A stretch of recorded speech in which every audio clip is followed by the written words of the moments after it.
Welcome, everyone, to the launch coverage of Axiom Mission 3, also known as AX-3. The clock is actively counting down at Kennedy Space Center in Florida, and our 4 all-European crew members are already on board and strapped into Dragon, preparing for liftoff from Launch Complex 39A. Good afternoon, everyone. I'm John Rackham, Spacesuit Ventilation Lead for Axiom Space, based in Houston, Texas, and I am very excited to be covering Axiom's 3rd crewed mission to the International Space Station. And I'm Kate Tice, Senior Quality Systems Engineering Manager here at SpaceX. It's so great to have you back with us once again, Thank you, John. Kate. I'm excited. We're here at SpaceX headquarters in Hawthorne, California, with SpaceX Mission Control Center just behind us, actually live view there inside Dragon capsule with our AX-3 crew. We're counting down to our first human spaceflight mission of 2024. AX-3 follows a busy 2023 where SpaceX completed 96 missions, delivering astronauts, cargo, satellites, and other cool payloads to orbit. This includes the 2nd Axiom mission, AX-2, which launched to the International Space Station in May of last year. Yeah, that's right, Kate. 2023 was a significant year for Axiom Space, which saw progress on the development of Axiom Station, as well as our lunar spacesuits for NASA and the Artemis program. And as you mentioned, all of this was punctuated by the success of our AX-2 mission, which saw 3 new astronauts fly to orbit under the command of Peggy Whitson. Flight computer is now transitioning to pad hatch closed. And as a final reminder, ensure all items are secure from now through launch.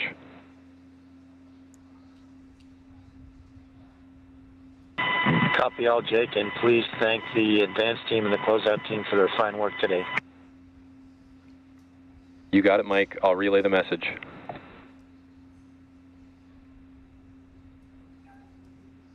All right, so there on the right-hand side of your screen, that's SpaceX Core, or Crew Operations and Resource Engineer for today. That's Jake Vendel.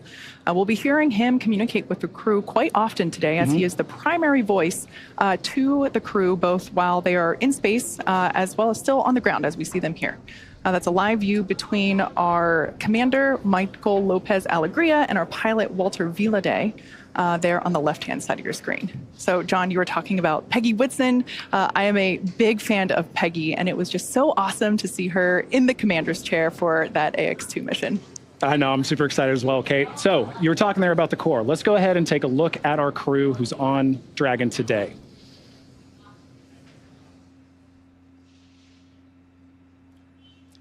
All right, well, this crew is the first all-European crew. We have our commander MLA, Michael López-Alegría, but beyond that, it's noteworthy to note that the AX-3 is the first all-European commercial crew to visit the orbiting lab, including the first astronaut from the country of Türkiye. So we have a lot of ground to cover today, but our immediate focus is those 4 astronauts that you see on the screen. So let's go ahead and introduce them to you now. As I mentioned, first up, the commander of our flight today, Michael López-Alegría, or MLA, is no stranger to human spaceflight. He's a dual citizen of the United States and Spain. AX-3 marks his 6th mission to space, having completed 3 space shuttle flights and a Soyuz mission as a NASA astronaut, prior to commanding AX-1 with Axiom Space. MLA holds the NASA record for both the total number of spacewalks. We're commencing a health check for the launch escape system. Expect a momentary flight computer change, and then we'll go back to pad hatch closed.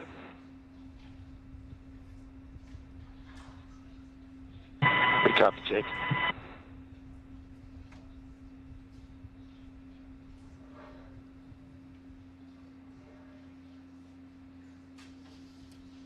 MLA holds the NASA record for both the total number of spacewalks, or EVAs, and the cumulative amount of time spent conducting spacewalks. In 2020, he was inducted into the U.S. Astronaut Hall of Fame, and today, when he's not in low Earth orbit, MLA serves as Axiom Space's chief astronaut. Our pilot on today's flight, Colonel Walter Villadei from the Italian Air Force, is taking his inaugural trip to low Earth orbit. Villadei currently serves in the Italian Air Force and as head of the Italian Air Force's representative office in the United States. He has completed cosmonaut training as a space engineer, participated in multiple analog training missions, and flown a variety of aircraft and missions as an active flight engineer in the Italian Air Force. This mission is significant for Italy in that it commemorates the 100th year since the founding of the Italian Air Force. And our 3rd crew member for today's mission is Mission Specialist Alper Gezeravcı. Through this mission, Alper becomes the first Turkish astronaut to go to space. With 15 years of experience across a myriad of aircraft for the Turkish Air Force, Gezeravcı got his start in the Air Force Academy in Istanbul, Türkiye, and earned a master's degree from the U.S. Air Force Institute of Technology. He then flew as a commercial airline captain for several years before returning to duty in the Turkish Air Force. And on a further note, this mission marks the 100th anniversary of the founding of the Republic of Türkiye. And finally, we have mission specialist Marcus Wandt, a lieutenant colonel in the Swedish Air Force. He flew 9 years as a fighter pilot and graduated from the U.S. Navy Test Pilot School at the top of his class. In November of 2022, Marcus was selected by the European Space Agency, or ESA, as an astronaut reserve. However, with the AX-3 mission, he becomes the first project astronaut in ESA's history, a new designation in their ranks. In just a few short hours, he'll be only the second ESA astronaut of Swedish nationality to ever go to the International Space Station, a milestone marked in a year of jubilee as the 500th anniversary of the founding of the country of Sweden. So as you can see there, this crew has an immense amount of training behind them, both individually and as a team. They bring years and years of experience and preparation to this mission, and together they make up that first all-European crew, each proudly representing their respective nations. Missions like AX-3 help expand that path to low Earth orbit and open up the doors to others to follow. So this crew is prepared, they're now strapped in and ready, so let's recap how they got to this point. Crew first started their day with ending their pre-flight quarantine phase. They took a flight to KSC. They got to see their vehicle as they flew in to the launch landing facility at Kennedy Space Center. And at that point, they arrived to be able to say goodbye to their friends and family and wave to them before getting handed over to SpaceX for the rest of their day. At T-minus 4 hours, we had the weather briefing. Actually, there we can see the first view of the crew as they exited the Falcon support building. That's about a half-mile down the road from the launch pad. I love this part where they get a little wave. They then got into the Teslas, which transported them up, like I said, about a half-mile to the launch pad. Of course, they're physically fit. They could walk it, but we want to make sure they stay cool and comfortable. So these are the Teslas arriving to the launch pad. And one of my, oh, this is a great view here of the crew. Just look at that calm, that patience. I feel like if that were me, I would just be busting with excitement. Yeah, well, they are. And then they get out of the Teslas. And then, you know, one of my favorite moments for whenever we launch astronauts from Pad 39A is coming up. It's really, we should come up with it like this astronaut lean back, something where this excitement of seeing their spaceship for the first time on launch day. Of course, they have seen Dragon, they've seen Falcon before. And now at this point, we can see crew walking down. There you can see Marcus Wandt and Alper Gezeravcı. They're giving a thumbs up. They are excited to be on this flight today, and we're excited to have them. All right, so as we saw, actually that view right there, the crew, they are already in their chairs, they're strapped in. They are still, the closeout team on the exterior, still working through the side hatch closure. But coming up next, we will have, actually you can see that closeout team there. So this involves closing the hatch, inflating the seal around the hatch to make sure that the pressure is good, and then they hold that pressure there to make sure there's no decay or leaking from that side hatch seal. Once we get confirmation that that hatch seal is good, we'll be good to go. After that, we are expecting a post-ingress brief to occur. We'll also have crew access arm, which is where these individuals are standing right now. This is in the crew access arm. As the name suggests, this is what allows the crew to access the Dragon capsule side hatch there, as you see. So we're going to retract that away. Then we'll step into propellant loading, terminal count, and obviously the moment that we're all excitedly anticipating in just under 2 hours from now, liftoff. So with all of that, let's check in with Ronnie for a countdown status update. Thanks, Kate. I'm Ronnie Foreman, a commercial sales manager here at SpaceX. We are currently just about 1 hour and 57 minutes away from launch, and everything looks good for an on-time liftoff later today. As Kate mentioned, the crew did receive a weather briefing just after T-minus 4 hours. As we approach liftoff, our teams are tracking weather all along the ascent and recovery corridors, ensuring that Falcon 9 is ready for launch and that all possible recovery zones are available if needed. We're currently tracking roughly a 20% chance of weather violation today, and the main constraint we're looking at is ground weather at the launch site. We'll keep you posted throughout the countdown as we continue to monitor those environments. But at Pad 39A, which you've got a view of on your screen, our teams are hard at work. Falcon 9 is powered up. Engine checkouts were performed overnight, and the pressurization of the gas storage tanks were completed earlier today, around T-minus 6 hours. Just a few minutes ago, Falcon began its final checks for launch, including a communication check with the crew, which should be coming up here shortly. At T-minus 45 minutes, our launch director will poll the team for propellant loading, and if we're go, propellant load will begin at T-minus 35 minutes. Now, as with all of our launches to the International Space Station, we have an instantaneous launch window, which today is at 4:49 p.m. Eastern. The reason we need a specific time is because Dragon is basically trying to catch up to the ISS, which as we speak is orbiting the Earth at roughly 17,500 miles per hour. That means we have to deliver Dragon to the correct orbit, and we also need to time its trajectory relative to the orbiting laboratory so that they are both in the same place in orbit at the same time. A precise liftoff is crucial for achieving that timely rendezvous between Dragon and the space station. If, of course, for any reason we're not able to launch today, our next opportunity will be at 4 p.m. Eastern on Saturday. That's the latest update for now, and I'll check in again as we get closer to liftoff. Back to you, Kate. Thanks, Ronnie. Speaking of liftoff, let's take a closer look at the vehicles that will be taking the AX-3 crew to the International Space Station today. At the very top of the vehicle is there at our Dragon spacecraft. This is where the crew is currently sitting and will spend their 32-hour flight to the International Space Station. This marks our 12th overall human spaceflight mission in the last 4 years, and in this time, Dragon has flown 38 people to orbit and back, plus the additional 4 NASA Crew 7 members that are still on orbit at the space station. Dragon and the AX-3 crew will be delivered to orbit today by the SpaceX Falcon 9 rocket, which provides 1.7 million pounds of thrust there on its first stage thanks to the 9 Merlin M1D engines. Named after the Millennium Falcon from Star Wars, the number 9 refers to the 9 Merlin engines that power Falcon 9's first stage. Since taking flight in 2010, our Falcon 9 rocket has made 298 flights and delivered all sorts of payloads to orbit. After today's launch, the first stage will return to SpaceX's Landing Zone 1 at Cape Canaveral Space Force Station, which you see a live view of that there on the right-hand side of your screen. It's about 9 miles as the crow flies from Pad 39A. Fun fact, this is actually the same landing zone where Falcon 9 made its first successful landing attempt back in 2015. So if it looks familiar, that's why. Since then, we have continued to recover and refly our first stage boosters, performing 235 repeat flights in total. Below the Dragon is the Falcon 9's second stage. Its job today is to secure Dragon's entry into low Earth orbit before separating, leaving Dragon to continue its journey to the space station on its own thrusters. Reusability is the key to making spaceflight more routine and ultimately what will enable humans to become multiplanetary. Both the first stage booster and the Dragon spacecraft that you see there will be that are flying today, they're both flight proven.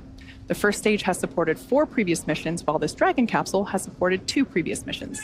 That's right, Kate. In fact, the AX-2 crew that flew in May 2023 launched on this same first stage Dragon, booster. SpaceX, back with you with some good news. Good side hatch leak check.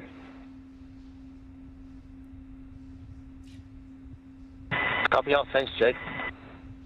All right, good news there. We got confirmation that that leak check was good, so the side hatch is now closed. Excellent. And it will remain closed until the crew comes back to Earth in about 2 weeks. Fantastic. All right, well, still looking at that view there. As we mentioned, the AX-2 crew that flew in May 2023 launched on this exact same booster and flew the second flight of this Dragon capsule. So maybe when we get some views inside the cabin, we'll get to see an AX-2 mission patch in there later. As for the maiden flight, that was with NASA's Crew 4. And as the first crew to fly in this capsule, they had the honor of naming it, which is pretty cool because once a spacecraft is named, it will continue to go by that name for all future flights. Anyway, they chose the name Freedom. Crew 4 Commander Kjell Lindgren said that the name was chosen because it celebrates a fundamental human right and the industry and innovation that emanate from the unencumbered human spirit. The name also honors Freedom 7, which of course is the space capsule used by Alan Shepard's Mercury Redstone 3, the first U.S. human spaceflight mission, which took place on May 5th, 1961. Yeah, Kate, I love that. On that note, right, with Alper on board, Türkiye is taking their first step into human spaceflight on a capsule named after one that first carried the United States into space. It feels like such a poignant underscore to this historic event for the people of Türkiye. Absolutely. Now, speaking of Alper, let's talk about the training and that he and all the rest of the AX-3 crew have completed in order to be prepared for this mission. As you might imagine, astronaut training is extensive. from the training that is specific to each crew member's role to learning SpaceX protocols, ISS systems, and preparing for the science and outreach activities that they'll be conducting in space. Private astronaut training is rigorous. Altogether, the AX-3 crew spent about 35 days training inside Dragon. To prepare them for flight, our teams at SpaceX spent the last several months teaching the crew about orbital mechanics and how to live in microgravity. We also used our Dragon training capsules to run simulations of ascent, ISS rendezvous, and reentry. The training program includes nearly 100 different lessons covering all aspects of the flight. The team also spent time at the launch pad, in our suit-up room, and working through emergency procedures that would be necessary in the unlikely event of a pad abort scenario. Right, and beyond these efforts to get to and from station, this crew also spent months training for life on orbit. Living and working in microgravity presents its own set of unique challenges, and skill-specific training flows and simulations help ensure that when crew crosses that hatch, that they're ready to maximize their time on orbit and accomplish their mission objectives. So not only did they need to be certified by instructors at NASA, JAXA, ESA, and Axiom Space, but they also needed to train with the Axiom Space operations team, who will help them conduct their on-orbit events. Ultimately, this team supports crew 24/7 for the duration of their mission. And in order to best facilitate this level of coordination, Axiom Space has leaned on the lessons learned of those who have flown before and built a team that is capable of tailoring a mission to the specific goals of our customers. As we know, every mission is unique.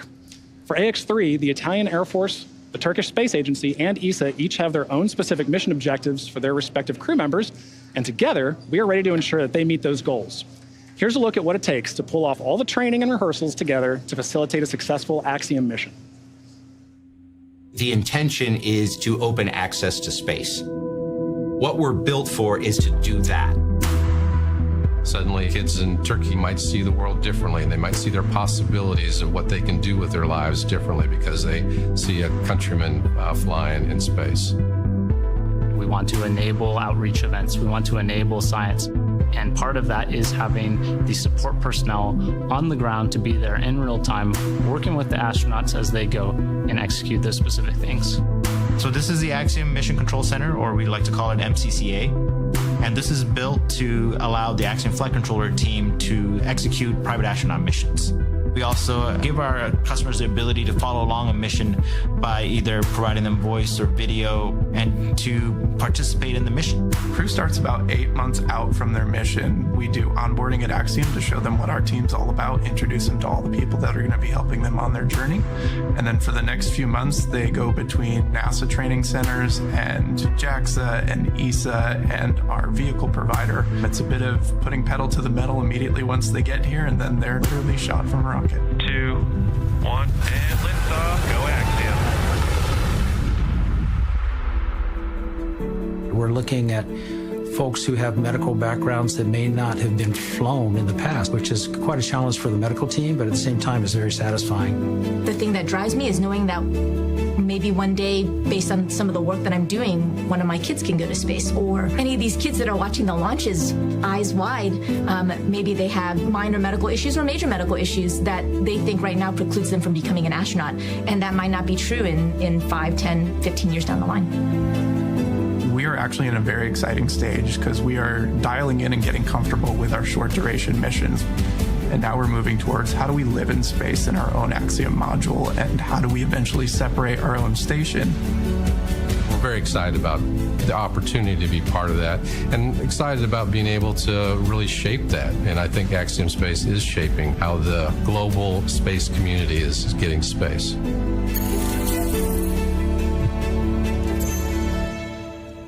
You know, this really is truly a fascinating time for spaceflight. Kate, as you know, it takes a village to pull this kind of thing off. Nothing about human spaceflight is ever routine. It demands discipline, vigilance, competence, confidence, and ultimate responsibility. And we have a responsibility to our customers, our partners, and the world to demonstrate that we embody those values of human spaceflight, to show that this is what we do. And our mission is to enable and ensure global successful access to LEO and beyond. At the end of the day, we want to say, the door's open. Come join the adventure. The AX-3 mission and its crew represent another critical step along that path to opening up low Earth orbit. So to get better acquainted with our AX-3 crew and the agencies they represent, let's head over now to Sonia Gavankar-McKay, Axiom Space's Director of Digital Strategy at the Kennedy Space Center. Sonia, you've had a chance to talk with teams from each of the European nations represented on board today. Is there a common theme in what they're anticipating for this mission? Absolutely. Thanks, John. You can feel the excitement here at OSB2 with our special guests who had a hand in making this mission a success. Our partners are moments away from seeing our shared success in opening LEO to even more countries. We'll hear from representatives from each of our crew members' home nations in just a moment. But let's start with Walter Villadei. Walter has been part of Team Axiom Space for years, starting back as a backup crew member for AX-2. Just another moment in his long journey to space. Let's hear more from him on this moment in his career. On the Air Force flag, we have 3 words: Virtute Siderum Tenus, with bravery to the stars. Those words still are in my head, especially now, because they were a really strong motivation to me to keep going. The most difficult part is not becoming an astronaut, it's being an astronaut. It's be patient and waiting your time. It's not the same for everyone. For our family, they've been along with me through all over this journey. It took almost 12 years to get to this point. After so many years of waiting, they really see this opportunity, this mission as, hey, that you in the end really make it. I am Colonel Walter Villadei, Italian Air Force, AX-3 pilot. The great opportunity was to join the Air Force when I was around 19 years old. Going to the Italian Air Force Academy was a kind of a turning point to me. I was the right person at the right moment in the right place, and I had the opportunity to become the first space engineer in the Air Force. Walter's been at this for a long time. He did several rounds of training at the Gagarin Cosmonaut Training Center, and so he is no stranger to what it's like. I was deployed in Russia for 18 months just to go through the entire cosmonaut training. It's very interesting. It's a completely, I guess, a very unconventional path, but really fascinating. Our mission specialists have been cleared to unstrap and enjoy the zero-G experience. I had the privilege to fly with the Virgin Galactic suborbitally, and of course it's not exactly the same, but nevertheless I was strong. I'm the 8th Italian astronaut flying to space. For Italy is a very important because this is the first mission that we are doing in the commercial space flight. There's a lot of opportunity at stake for Italy, for the Italian people that are looking at space as a real future for them. This crew is amazing, and it's not just a pure formal statement. I'm learning from all of them. I hope to bring, of course, some positive in this interpersonal relationship. The friendship with these guys, it's an amazing gift. I really hope that this mission can inspire the Italian young generation to look at space as an opportunity and to believe in their dreams.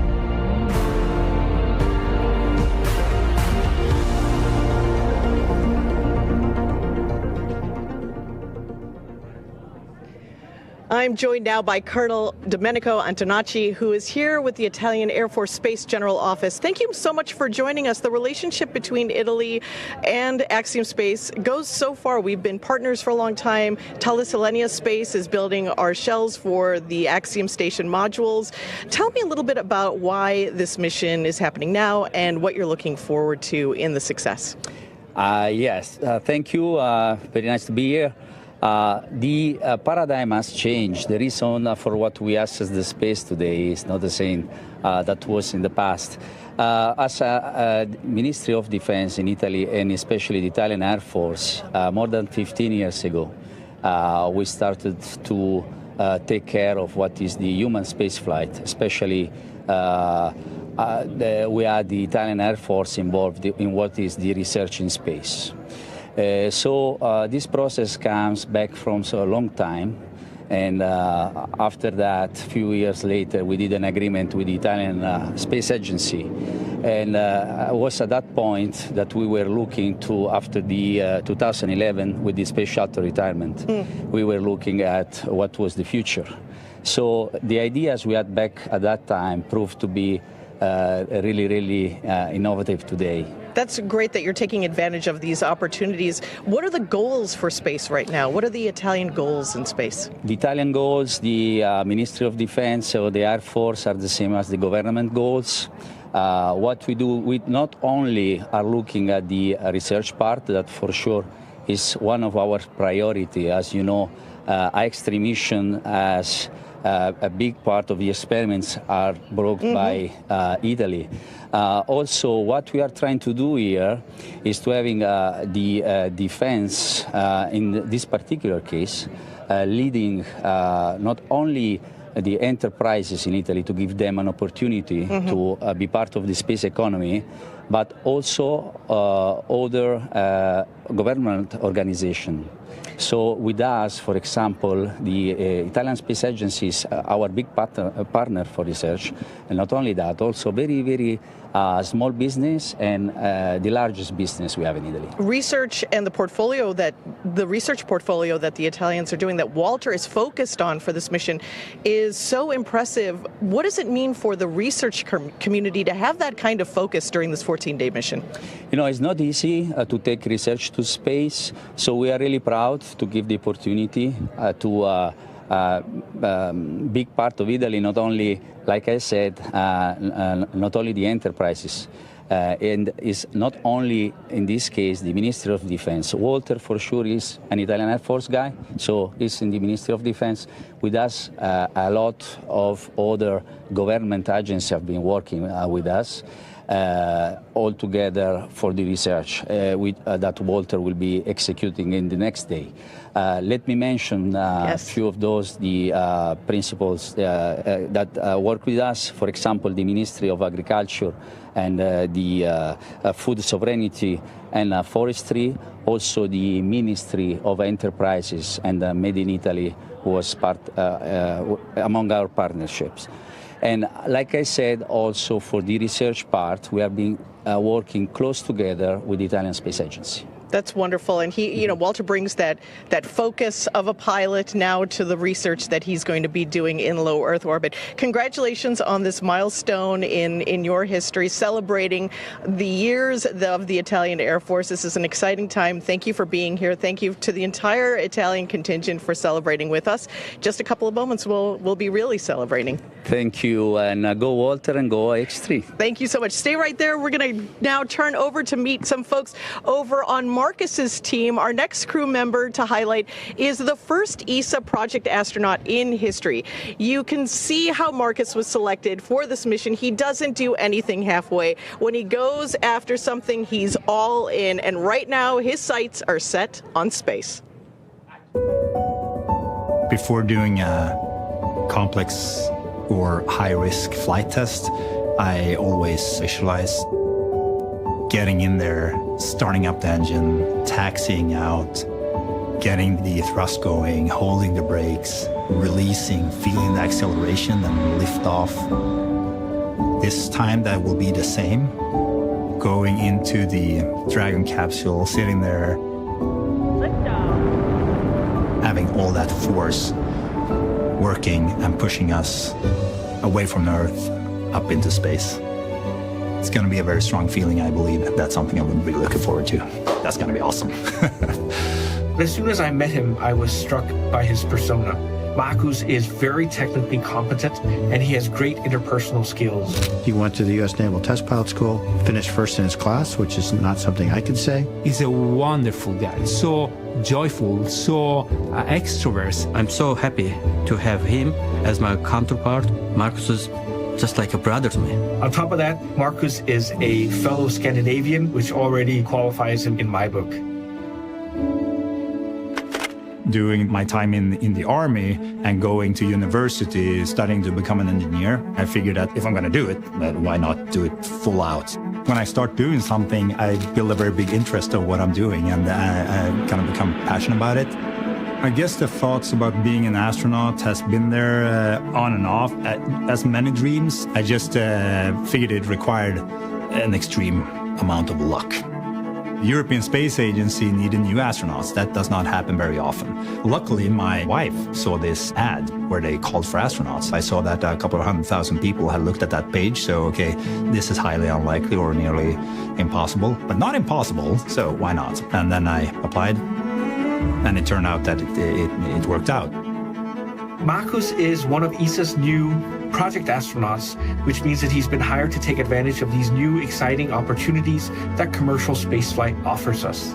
My ESA mission is Muninn. That's one of Odin, the Viking gods, two ravens. Odin sent them out to fly around the world and gather and bring back knowledge. The other raven is Hugin. That is the name of Andy Mogus's mission, being up in space right now. So now Muninn will fly up, meet Hugin, and will together orbit Earth and get that knowledge back. The idea of a project astronaut and being a part of pioneering that, together with Sweden and then ESA, together with Axiom, making this possible, opening up that way of accessing space for Europe. Sweden is in there helping to make that happen, and that makes me proud.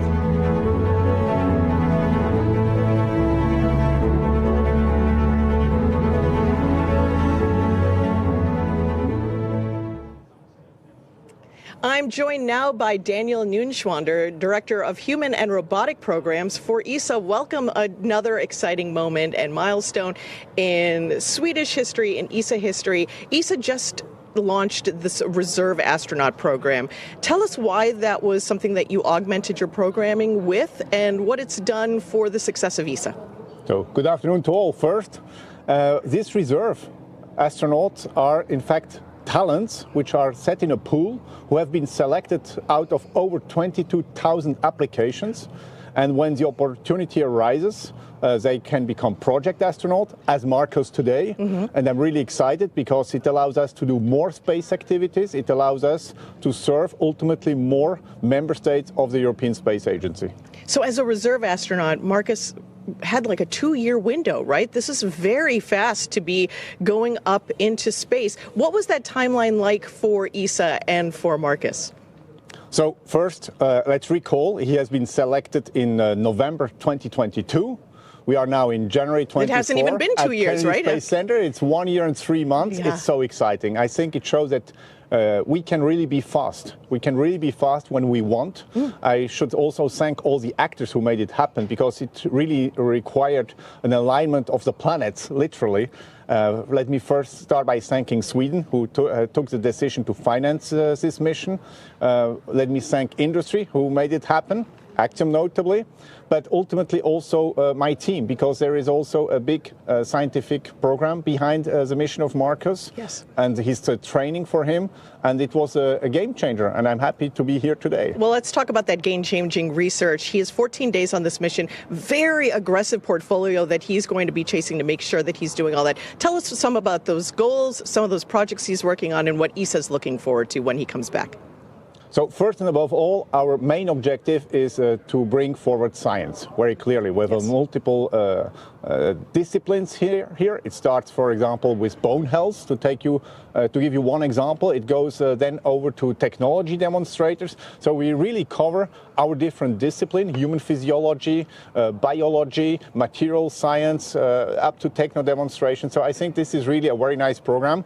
Over 20 experiments, which will be done in less than 14 days. So that's really amazing. And on top of that, let's also not forget the second objective, which is about education, which is about outreach. And Marcus will do here a great job. And Marcus has such enthusiasm and such energy. So, of course, people who are going to be tuning in for that educational outreach will be, of course, inspired by his journey and by the work that you're all doing. What is the next step for ESA? Where are you going next in this private astronaut missions and commercial projects?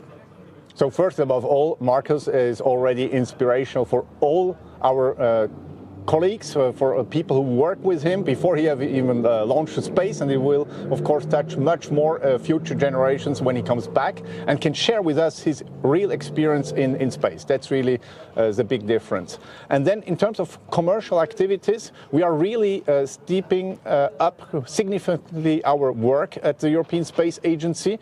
We have commercial programs nearly in all domains we work today. In exploration, we definitely want to have more commercial actors when it comes also to our transport delivery missions. We want to have more commercial actors when it comes also to human spaceflight activities, for sure. And in this context, we will also have more project astronauts in the future, and I'm happy to come back here to Kennedy Space Center. So we're excited for Hugin and Muninn, who are going to be joined together out in low Earth orbit on the ISS. Thank you so much to ESA for being such a wonderful partner with Axiom Space, doing wonderful work together. I hope that this is the start of a wonderful relationship that we take into the future. Thank you. Looking forward. We have some more crew members to introduce you to. Our next crew member is from the country of Türkiye. We want to highlight the ambitions of this mission and the future in space for the country of Türkiye. Here's more on Alper's inspired and unexpected adventure leading to low Earth orbit. When I was 5 years old or 6 years old, I was in our village. I was next to my grandmother. When I first saw an airplane, I immediately told her, I want to be the driver of that plane. I have always been amused with the feeling of being able to do any kind of maneuver in the sky with wings. The most that I could make it so far was 51,000 feet. I'm really wondering how I'm gonna feel like when I look at the blue Earth with my bare eyes. It is gonna be an amazing feeling being able to fly in a space without any wings. Space has never been a part of my dreams, ever. Because as a country, we were completely out of this field. So when it comes to space, when I saw it in the documentaries or the movies, I would always immediately encourage myself, hey, that dream belongs to other nations. 10. ve son hedefimiz, evet, bir Türk vatandaşını uzaya göndermektir. In the middle of the night, I'm coming back from an operational flight and I see the news. Here is our president announcing their monumental decision to send the very first Turkish person into the space on our centennial history. For a country like Türkiye, it's important. That is just opening a curtain which has always been blocking the dreams of our children. And from that moment on, I started to think about it seriously. It was a really long, rigorous process that we went through. At the end, we were selected to the program. It felt great. It felt amazing. Alper is polite. He's also extremely competent professionally, very thorough. He's very humble, but he's a very precise, very, very unique person. Even though we come from very different cultures, our backgrounds are similar, so our common language was easy to find.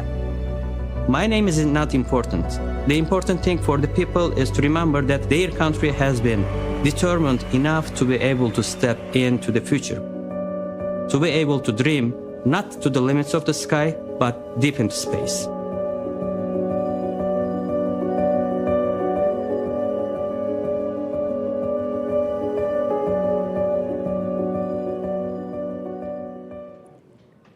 I'm joined now by Mehmet Fatih Kacır, the Republic of Türkiye's Minister of Industry and Technology. It has been an absolute pleasure to work with your country and with Alper. He is inspiring, he's poetic.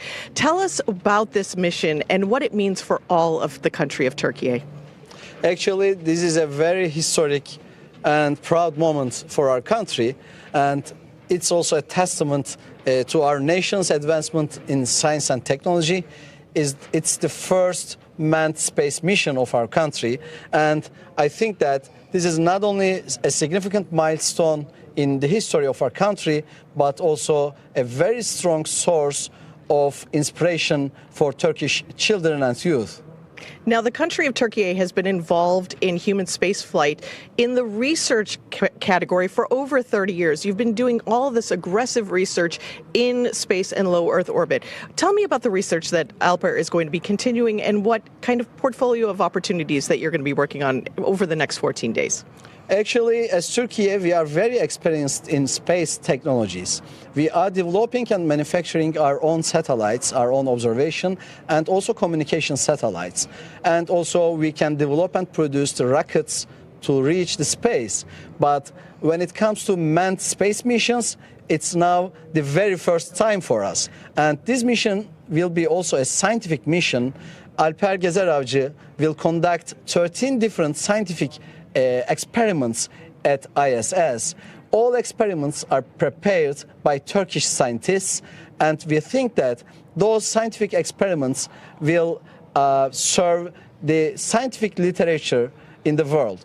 And some of them are on biology and genetics, and some of them are also on material science, but all of them are very innovative, and we will wait for the results of those scientific studies very soon. That's the wonderful thing about these short duration missions, is that research comes back immediately for all the data to be processed. We're going to be talking a little bit more with Lucy Lowe, our chief scientist, in a couple of minutes about the entire portfolio of this mission. It's exciting work, and I can't wait to get into it. So you talked a little bit about the 30-year history. We talked about the research that's been ongoing. Talk to me about what the future of human space exploration looks like for the country of Türkiye. Actually, as Turkey, we are working on the national space program, and we have very assertive targets for next 10 years on space technologies. This is a manned space mission, but we also have some unmanned space missions. We aim to reach the moon with a space system developed and again manufactured by Turkish scientists and engineers. And after this mission, we will send the second Turkish astronaut for a suborbit flight. And then we hope that we will have many different manned missions next year. Well, you're doing wonderful work. You've accomplished so much. It's been a pleasure to have you, Alper, the entire country along with us. I cannot wait for this historic moment for all of these wonderful countries and partners. Thank you so much, and go AX-3 and go to the country of Türkiye. Congratulations. Thank you so much, and we thank you all and all partners in this historic mission. Indeed, indeed. We have one more crew member to introduce you to, and that is our commander. Michael López-Alegría is the commander of this historic AX-3 spaceflight mission. He is an icon, and we are proud to have him leading the way.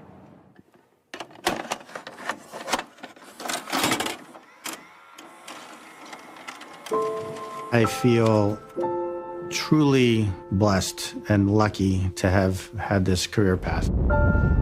This is a dream come true. This is somebody who has gotten to play at the major league level 20 years after retirement. It is still the most uncomparable experience you can imagine. In fact, difficult to imagine. Michael López-Alegría was born in Madrid, Spain, grew up in California, and has been a naval aviator since 1981. I already knew about Mike since he was one of the most experienced and ever flown astronauts in NASA.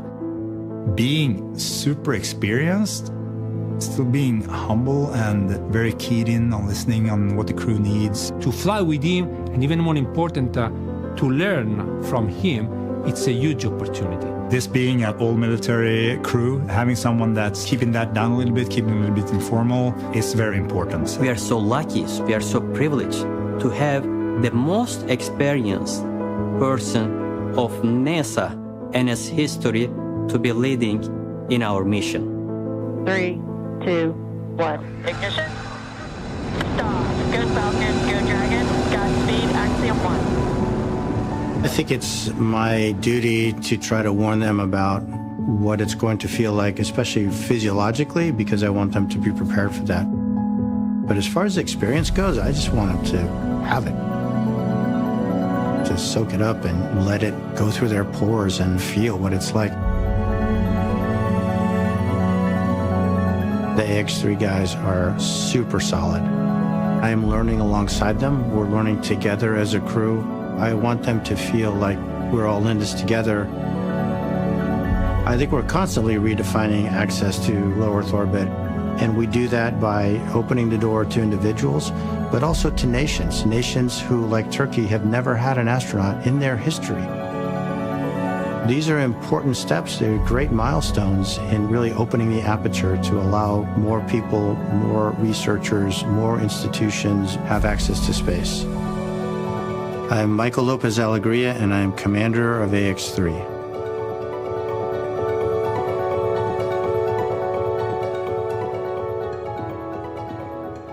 The AX-3 crew has been a pleasure to support. It's been an inspiring journey to watch as Michael López-Alegría's leadership really kicked in with this crew as they learned together. And I think all of our partners are really, I want to thank them for helping us learn more about each of the astronauts and their countries and their missions over the last couple of minutes. From the whole Axiom Space team, we send our own well wishes. Go AX-3. Ronnie, back to you. We are currently T-minus 1 hour and 21 minutes away from launch as the AX-3 crew awaits its 4:49 p.m. Eastern liftoff from Launch Complex 39A at Kennedy Space Center. Right now, the all-European crew is safely inside the Dragon capsule, and the side hatch was closed for flight at around T-minus 2 hours and 19 minutes. As we heard a few minutes ago, we've already gotten that good call-out that the hatch leak check was successfully completed. We're standing by right now for a post-ingress crew briefing, which should be held sometime in the next few minutes. That's where we'll give the crew any important updates about things we're tracking that could impact our countdown today.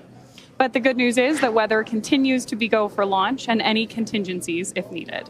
Right now, our closeout crew is doing final preparations. Next up, at T-minus 45 minutes, our launch director will poll the team for propellant load. Just a few minutes later, the crew arm will begin to retract, and a few minutes after that, at T-minus 39 minutes, the launch escape system will be armed. Propellant load should then begin at T-minus 35.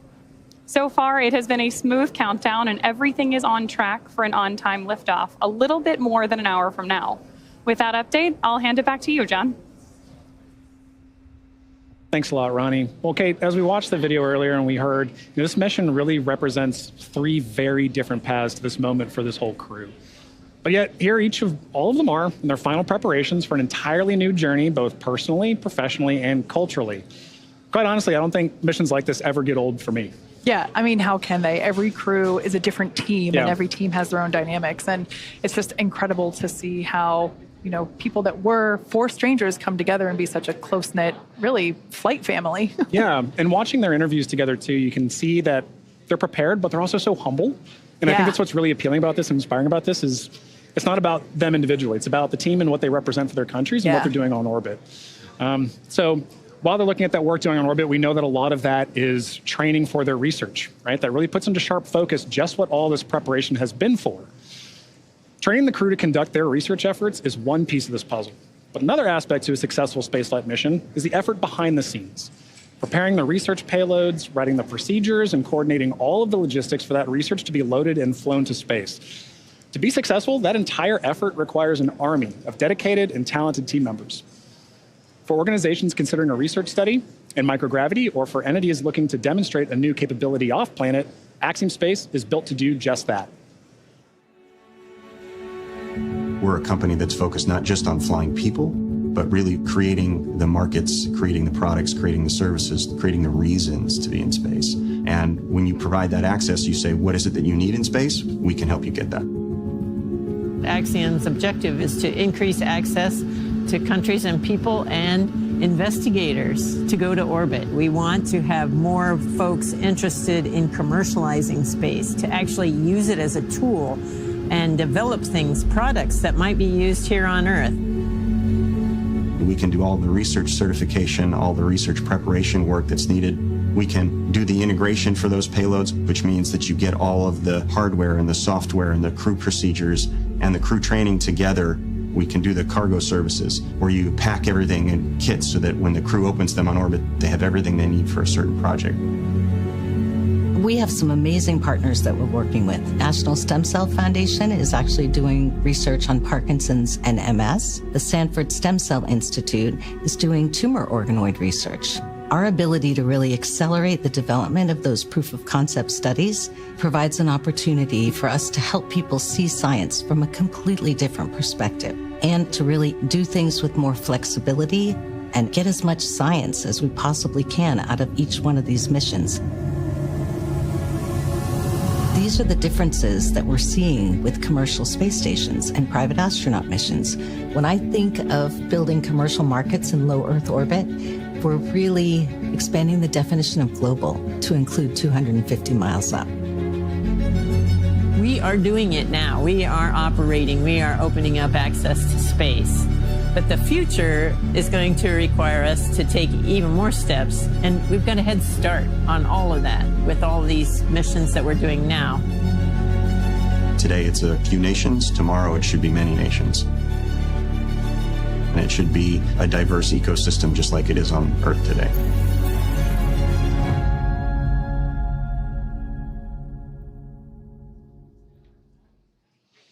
Of course, a significant amount of the research and experiments performed in orbit need to be brought back, as Dragon is the only spacecraft currently flying that is capable of returning significant amounts of cargo to Earth. Whether it's returning time-sensitive experiments from the ISS or bringing back science performed inside the spacecraft while on orbit, Dragon safely returns it home. While docked with the ISS, Dragon can also act as a lab, providing extra room for astronauts to perform their work. And when the ISS is fully booked, Dragon even serves as an extra bedroom when necessary. In fact, NASA astronaut Mike Hopkins, as you see there, adding his name, his signature to the patch, commander of the Crew 1 mission, he slept inside Dragon Resilience during his entire 6-month stay aboard the station. Look at that view. Imagine having that every night from Dragon's cockpit right before bed. Dragon can also serve as a laboratory while orbiting the Earth. During the Inspiration 4 mission in 2021, which was the world's first all-civilian mission to orbit, the crew conducted research while traveling weightless at over 17,000 miles per hour. On the Inspiration 4 mission, Crew Dragon's cargo capacity was allocated for both crew essentials as well as scientific equipment dedicated to microgravity research and experiments. And the Dragon research continues long after Dragon splashes down. The data and biological samples collected from Inspiration 4's crew members before, during, and after the mission, that will all be accessible through an open data repository or biobank, and that can be accessed for research purposes. While Dragon is responsible for delivering sensitive research and samples, that's just part of the story. For this mission, Dragon is also carrying something for the right-brained hemisphere of the brain. Yeah, I love that, Kate. You know, it's really easy for us to make this connection between STEM and spaceflight.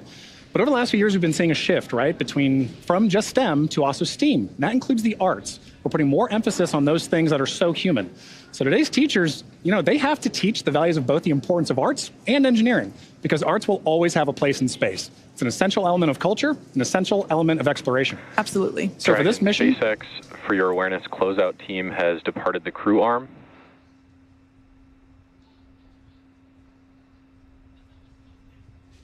SpaceX Dragon, we copy. And with that, Dragon, I've got a post-ingress brief for you. Report ready to copy.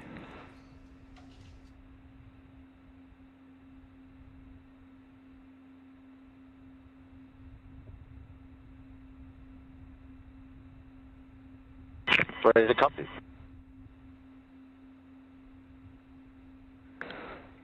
Okay, Dragon, we are officially through the hurry up phase, and now we have a little bit of time to wait.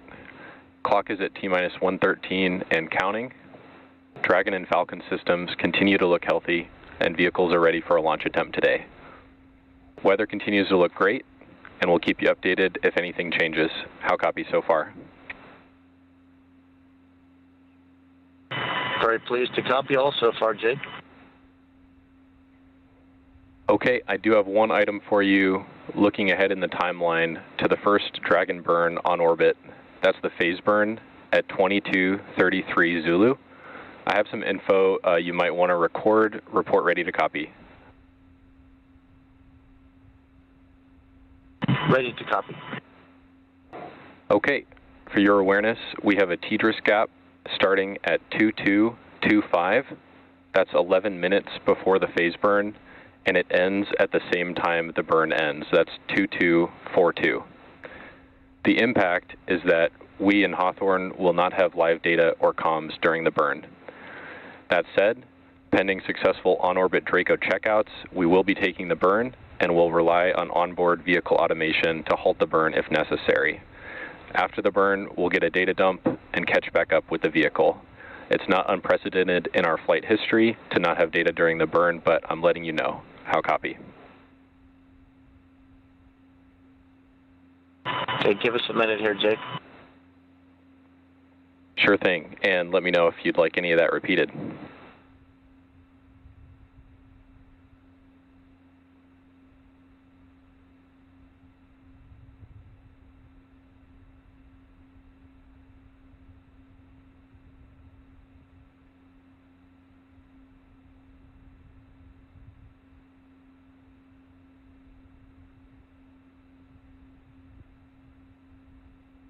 Hey, Jake, we all copied the what you've read. I think the only question is we had a little confusion on your math, or maybe it's our math, but the burn start is 2233. The LOS is 2225 to 2242. I thought you said 11 minutes, but either way, we'll come AOS around the end of the burn. You guys will get the data, and then we'll talk about any deltas, correct?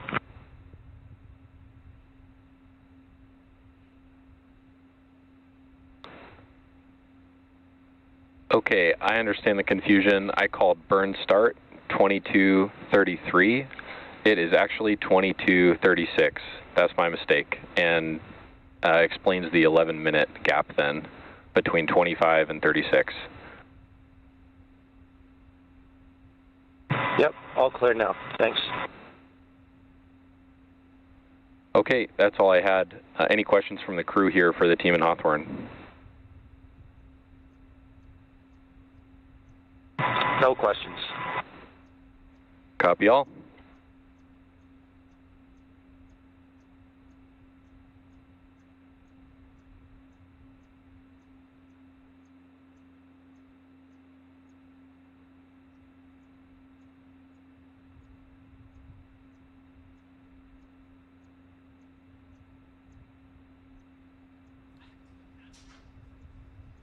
All right, so that was the post-ingress crew briefing. That's the opportunity for SpaceX Core, which is the crew operations and resource engineer, to relay any important information to the crew, as you see seated inside Dragon Freedom.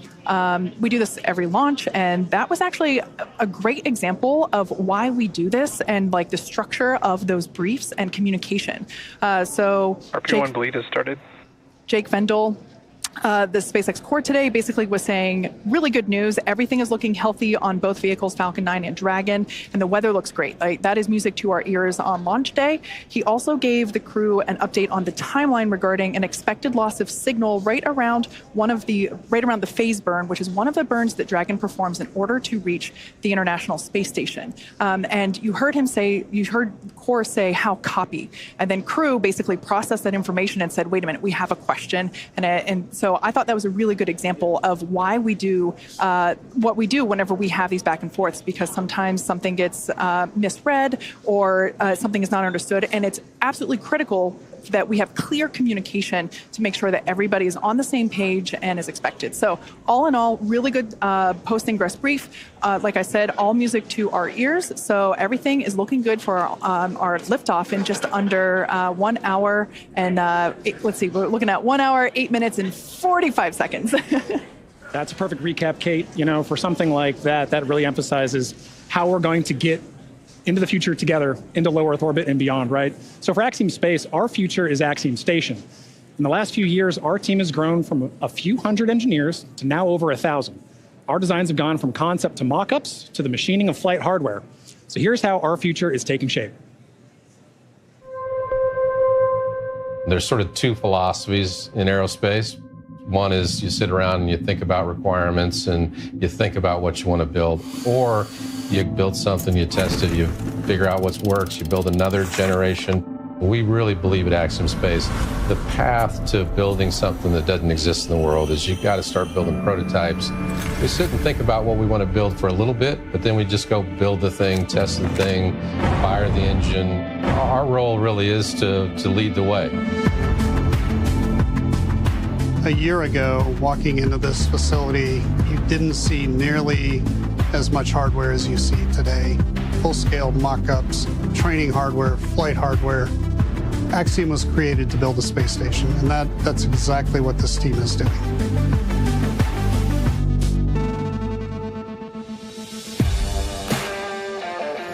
We're still on target to launch our first module the end of 26. The pressure vessel is undergoing welding at Thales, our partner in Italy. There's some of the largest forgings in the world. There's only a couple places in Europe that could even forge some of the pieces. The pressure vessel will arrive in Houston, and then we'll do all the final outfitting at our spaceport facility. And in the 50-year history of human spaceflight in Houston, it will be the first human-rated spacecraft ever built in Houston. Our teams are building all the other things. The life support system, the guidance and navigation, we're building our own propulsion system. Our philosophy is to keep as much engineering in-house as possible. It allows us to have long expertise over a long time because we want to be building modules and adding to our space station for years and years.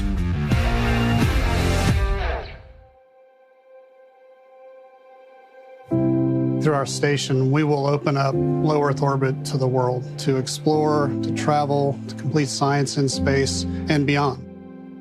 Microgravity represents this enormous natural resource, and we think there are things that we can do there that lead to medical breakthroughs, material breakthroughs, and leads to a better world for everyone. It's the ability to produce the highest quality of parts, materials, biological media, in an environment that is nearly pristine. Behind this is the Earth Observatory. We will fly it as part of the third module that goes to the International Space Station. And then the International Space Station robot arm will actually move it and position it underneath HAB1, so it will have this fantastic view of the Earth through the largest space windows ever attempted. This is as close as you can get to actually doing an EVA in space.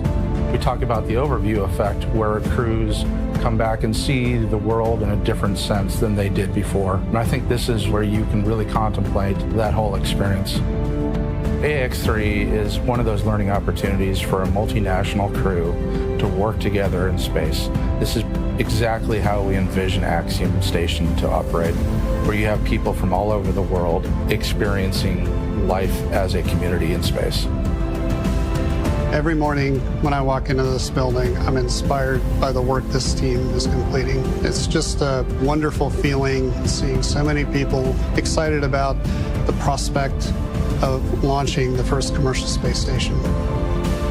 If we're going to make a sustainable presence outside of the Earth biome, this is how we have to do it. Axiom Space is a continuation of a human need to explore and to move humans into the cosmos.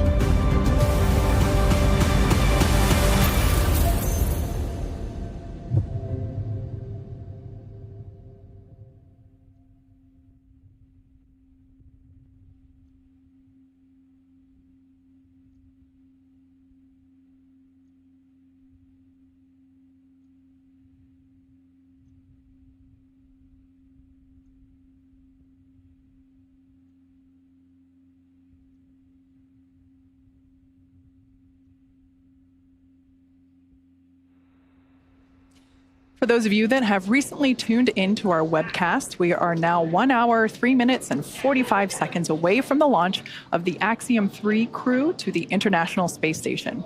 Joining us now from ISS Flight Control Room at NASA's Johnson Space Center is Courtney Beasley. Welcome, Courtney. Hi, Kate and John. I'm happy to be joining you guys today, and we are looking forward to launch from Mission Control Houston. Courtney, we're so happy to have you guys here today. We're happy to be together in this room and talk about this crew. AX-3 is the first, all European crew. This is a historic flight for them. It's a historic flight for Axiom and NASA and SpaceX. This is an incredible group. They've worked diligently, both individually and together, to get to this moment. They're representing, across the four of them, 5 different nations. Like, as we mentioned, they've trained extensively as a team, but now they're ready to be a part of that effective and contributing ISS team. Yeah, as we mentioned before, Michael López-Alegría is the first repeat flyer in the Dragon program history, which... SpaceX Dragon for cabin temp.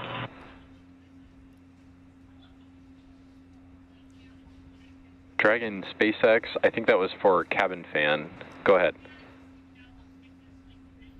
Actually, Jake, it was for cabin temp, and we're feeling just a little bit on the cool side here, wondering what the options are for warming it up. Copy. Understood. We'll take a look at it. Thank you. All right, some quick back and forth there with the crew and SpaceX Core, basically just asking to if there's any options to warm up the cabin. They're a little cool. As I was saying, MLA, our commander today, he is our first repeat flyer in the history of the Dragon program, which I guess means that we have to make a frequent flyer member club of some sort. I think you need to give him a punch card for this, and he's no stranger to Dragon, as we're going to look at now. So the voice you heard there, like Kate just mentioned, Michael López-Alegría, or MLA, who is no stranger to human spaceflight.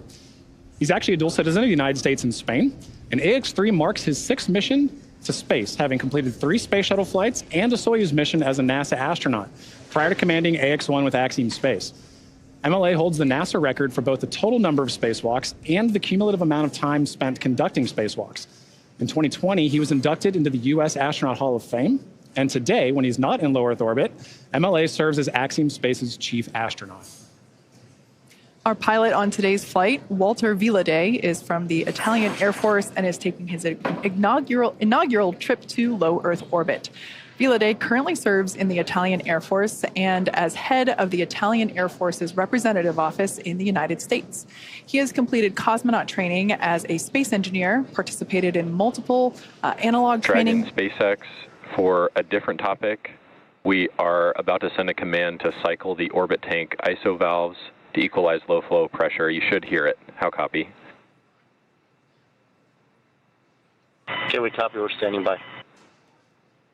All right, just notification there to the crew. Dragon, I've got an update on the cabin temp, and it's not necessarily favorable. There's not much we can do at this point from the ground, especially anticipating the heating that will incur during ascent. I'd like to assess if this is something you think you can ride out for another hour here. Absolutely, Jake. Just wanted to ask, but we understand what the priority is here. Copy, Dragon. Yeah, appreciate you asking. Sorry we can't do more in this situation.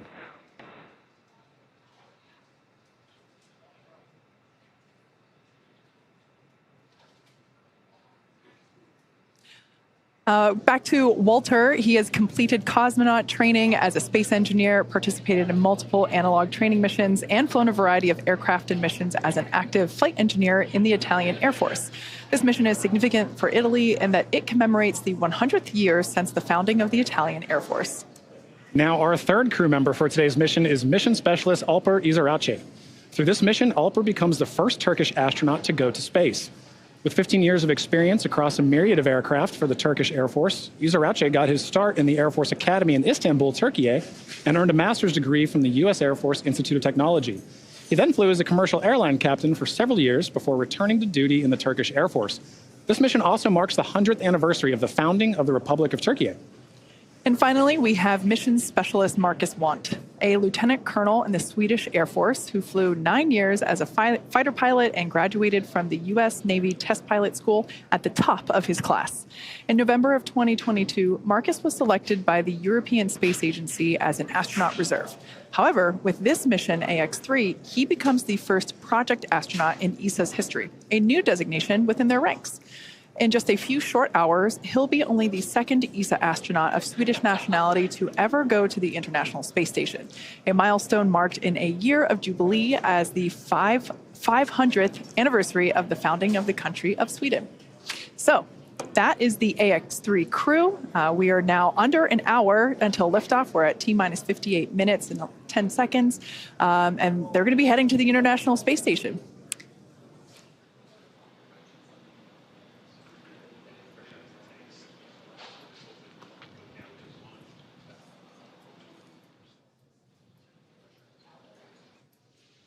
All right. And with that, let's check in with NASA's Courtney Beasley.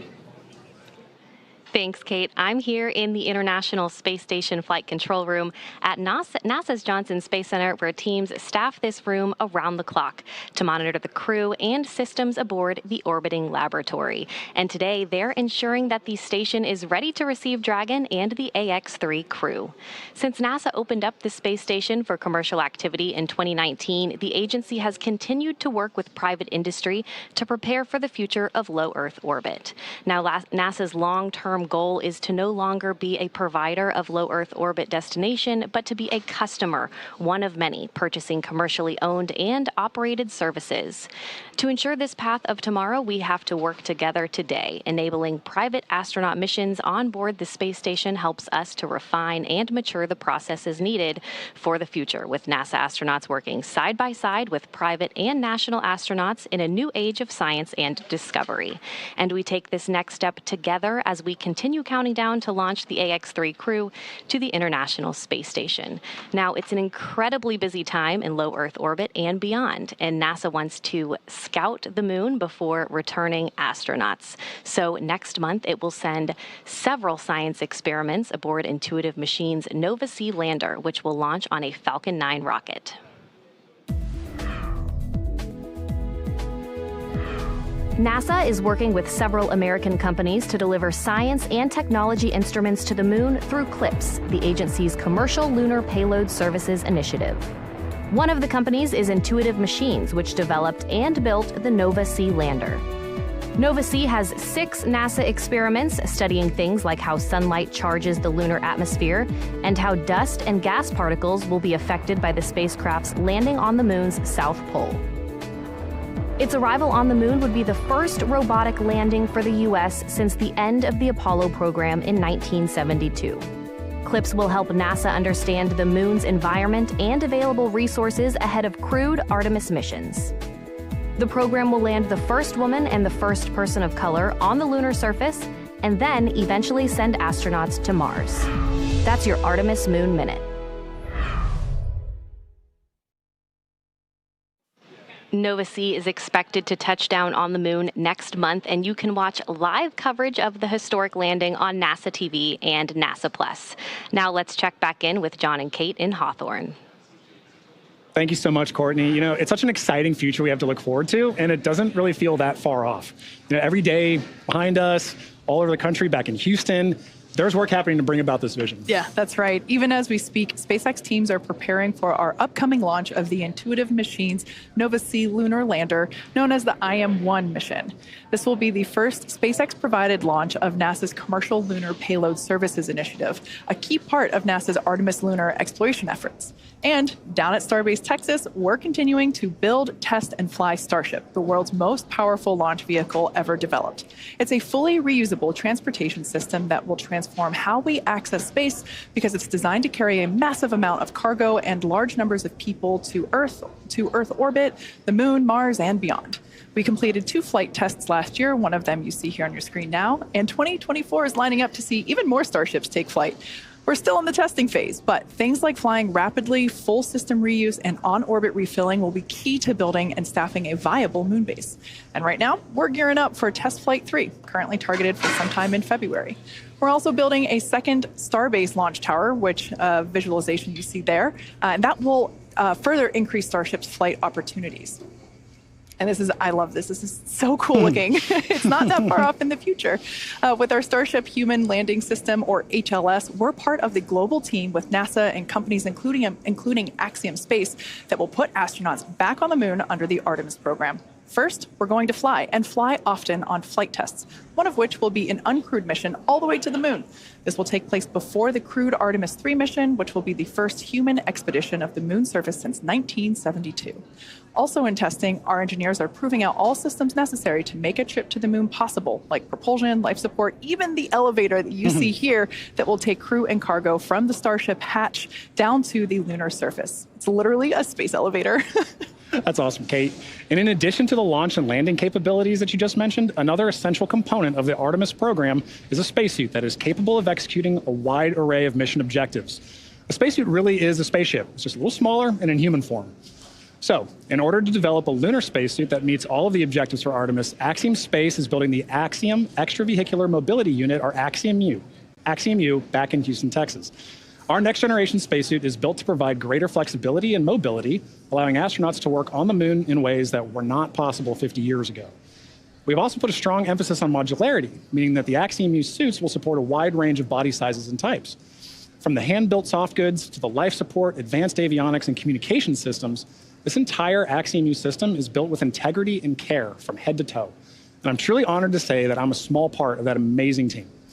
Leveraging years of this human spaceflight experience and partnering with numerous industry leaders, Axiom Space is ensuring that the Axiom U allows astronauts to succeed on Artemis and beyond. There's so much to look forward to with this groundswell of focus on the moon. It's just incredible that humans are finally going back to the moon, and the efforts of SpaceX and Axiom get to play a vital role in that. I know. I love that we get to be a part of this in our generation, right? Like, this is what commercialization of space looks like. It takes cooperation, it takes coordination, and a lot of dedication. And AX-3 is a critical step in demonstrating those core components. Absolutely. Now, for those that have just recently joined, we are now about 51.5 minutes away from launch. The clock continues to count down to the launch of AX-3. So let's share some of the highlights of the day that got us to where we are now. Exactly. So crew wrapped up their quarantine phase, taking a flight from their quarantine facility at Kennedy over to Kennedy Space Center. You can see them there on the helicopter as they think about their flight and pass over the Cape.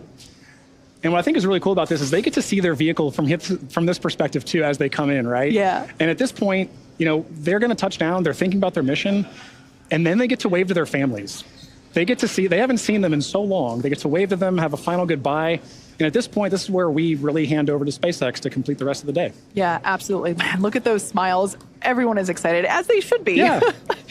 So after they arrive and after they're handed over to the crew, they go through a series of events such as putting their suits on. Obviously, they take a ride up to, here we can see there.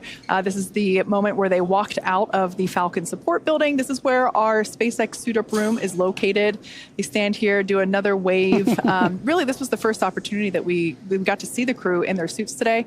Got in those Teslas and drove up to the launch pad, which is about roughly a half mile away from where those doors are. I'm always curious what music they're listening to during this ride. You can see here that they are pulling up to the launch pad. 2 Teslas. We have the crew split in half there with some closeout team members that obviously help support them. We lovingly refer to them as the ninjas because we see them all around assisting the crew in things like getting into or ingressing the capsule. So here, this is one of my favorite moments of launch day when they get to see their rocket up close. And man, just thinking about the fire that's going to come out at the bottom there in just under an hour. Yeah, and at this point you can see our commander and our pilot walking down, as well as Marcus and Alper to their Dragon capsule before they get in. Yeah, so at this point in time, that side hatch is closed. We had the post-ingress crew briefing, and we heard great news. We heard that the weather is looking good. I think the exact words were, weather is great, and that everything is healthy. So both Falcon 9 and Dragon vehicles are ready to go to space, just like the crew. Excellent recap, Kate. All right, well, it's important to remember that this crew has not walked this path to flight alone. Earlier today, they waved to their friends and family before suiting up, as we just saw, but that wasn't the first round of cheers that their families had for them. To the whole crew of Axiom Mission number 3, this is the SAB flight test team that would like to wish you a safe and fantastic journey up to the International Space Station. Hello from Türkiye. Have a safe space flight. Good luck! Ciao papà, buon viaggio! Siamo con te, amore. Siamo tanto orgogliosi di te, papà. Ti vogliamo bene. Ciao! Greetings, Commander Mike and AX-3 crew from your ASTM family here in Philadelphia, Pennsylvania. Your dedication to exploration and discovery inspires us all. Sevgili Alper, iyi yolculuklar.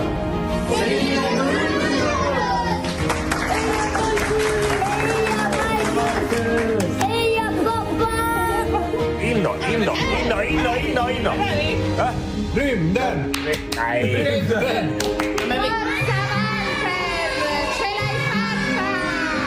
Enjoy every second of it. Make us dream. We're all coming with you. Yolun açık olsun Alper'im. Ad Astra. que acuérdate de saludarnos desde allá arriba, desde alguna de las ventanitas. Y nada, aquí estaremos esperándote con los brazos abiertos para cuando vuelvas. Un besito. Congratulations, Alper. We're excited for your opportunity to go into space. Have a good and prosperous time there and get back to Earth safely. Un grande bacio da... Un abbraccio dalla mia famiglia. Ciao! Un bacio, zio. Ti vogliamo bene.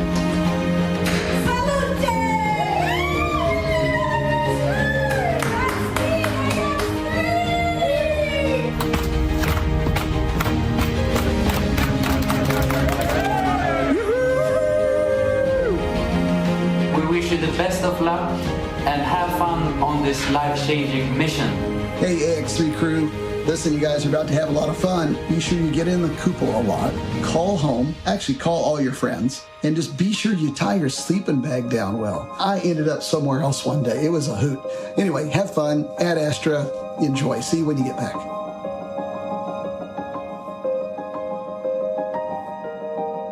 Yeah, those are pretty wise words from John Schaffner there from AX2. Yeah, it's just so fun to see everybody's cheers. Space really is for everyone, including everyone that loves the people going to space. Mission operators on countdown. Polling is complete. Both Dragon and Falcon teams have pulled go for launch escape arm, propellant load, and launch. Stand by for abort instructions.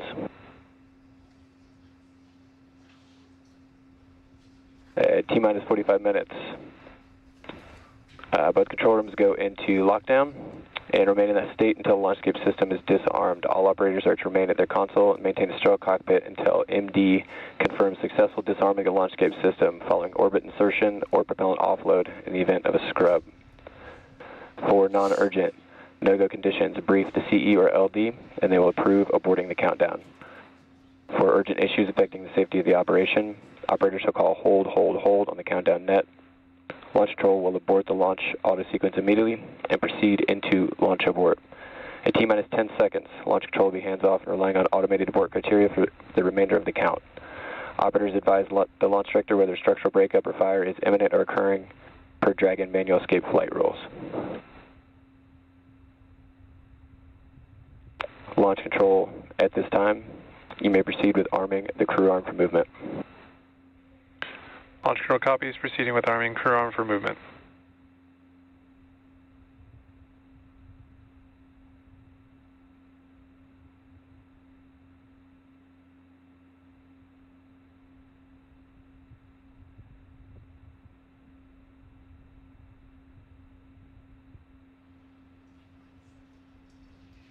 Well, there you heard it. We are go to proceed with propellant load in just under 10 minutes. Crew arm retract has started. And we are beginning to retract that crew access arm. Both the Falcon 9 and Dragon are go for launch. Wow, great view of that on your screen right now. And in a moment, we should hear some additional directions from our launch director to the team. Now, of course, the crew is currently on board, again, with that great view of the crew access arm moving away from Dragon. They're at historic Launch Pad 39A. So now the range continues to be go for launch, and we're monitoring the clearance area around the launch pad, as well as air and sea space around the flight corridor. Even though we have been keeping an eye on some possible storm cells near the launch site, the conditions are predicted to be acceptable for launch. Downrange landing zones, if needed for an escape, are also go.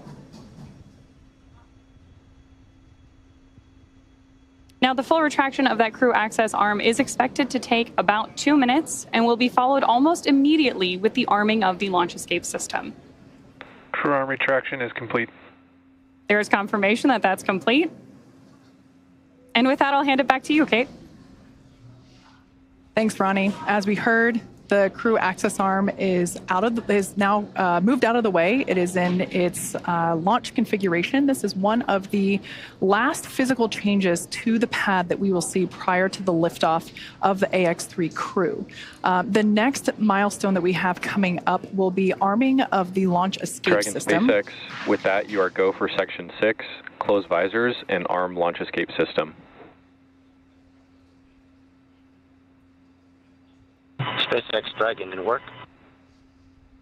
All right, so right now the crew is activating the launch escape system. They're using the tablets there, the touchscreen in front of them. This system is the first of its kind escape system. It provides the escape capability all the way to orbit. It is our SpaceX Dragon visors closed, arming launch escape system. SpaceX copies. We take every measure possible to ensure the crew has options at all times, including an escape in the worst of scenarios. It is our most solemn duty to make sure the crew gets home to their families. And we're here now seeing like we said, the crew is activating the launch escape system. If engaged, it would utilize the Super Draco engines, which are basically extra powerful versions of the Draco engines that Draco uses while on orbit. So generally speaking, we don't want to activate the Super Dracos, but they're there in case if necessary. So launch escape system arming is now underway. But let's talk a little bit about the control rooms that we are operating. Launch escape system is verified armed.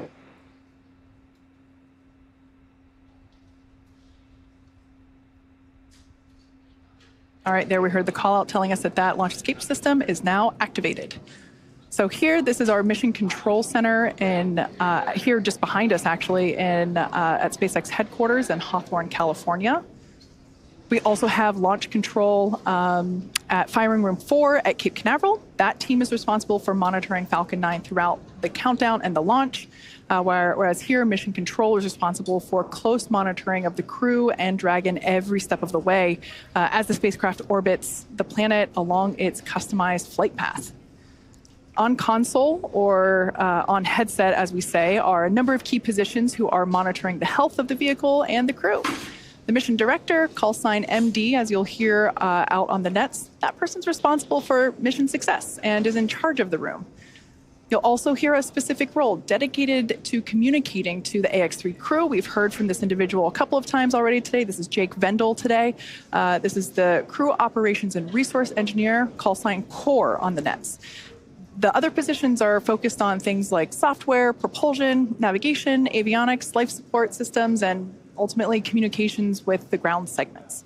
SpaceX team members will also rotate on and off to ensure that we have 24/7 coverage of crew and Dragon for the entire duration of the mission, all the way through splashdown. So fun fact, we also have a crew supporting the NASA Crew 7 team in an adjacent control room just next door to this one. So yeah, we have 24/7 coverage for all Dragons up at the space station. That's awesome, Kate. And on that note, for Axiom Space, teams in Houston, as you can see there, coordinate mission support at Axiom Mission Control Center, or MCCA, as you can see on your screen.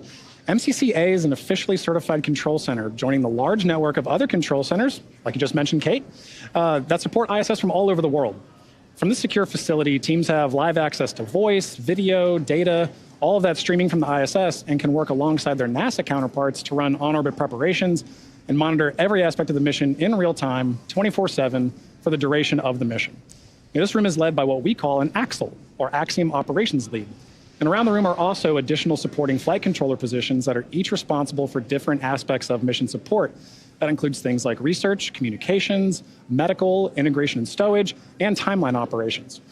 This is a significant step in our journey to expand access to low Earth orbit, as it is only the 12th ground segment partner for the ISS program. And through this facility, we are providing our customers and the global community a front row seat to the work being done on station. Yeah, as you can tell by the names like CORE and AXL, these are really important roles, and everything else kind of flows around them as the center point in those leading those operations, whether it's on the Axiom side or the SpaceX side. So as we await our T0 in just under 39 minutes from now, the ground operations teams are doing a series of system checks to make sure both the Dragon and Falcon are ready for launch. Let's take a look at what the ascent portion of today's mission will look like.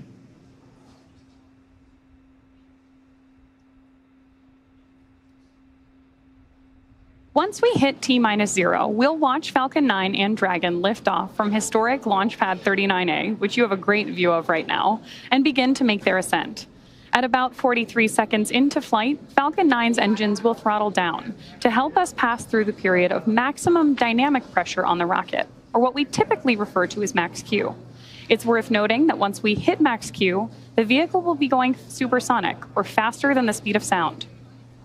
Once we are through the period of maximum dynamic pressure, we can throttle up our Merlin engines again. From there, at about 2.5 minutes into flight, we have a series of 3 events that happen in rapid succession. First is MECO, or main engine cutoff. This is where all 9 Merlin engines shut off in preparation for stage separation. Stage separation is where the first stage detaches from the second stage, with the first stage making its way back to Earth for landing as the second stage continues on its journey with the third event. That's second engine start 1, or SES1, where the Merlin vacuum engine on board stage 2. Expect loud venting from the vehicle in 30 seconds. Where the engine on stage 2 lights up and propels the second stage, along with our AX-3 crew and Dragon, into orbit. As stage 2 heads towards its targeted drop-off orbit, stage 1 will execute 3 burns in order to make its way back to Earth. The first is the boost back burn, where 3 of the Merlin 1D engines will reignite and shut down. This heads the first stage back to Cape Canaveral. The second burn, or the entry burn, helps slow the stage down in preparation. Falcon 9 tanks are venting for the start of propellant load. Second burn, or entry burn, helps to slow the stage down in preparation for that entry back into the Earth's atmosphere.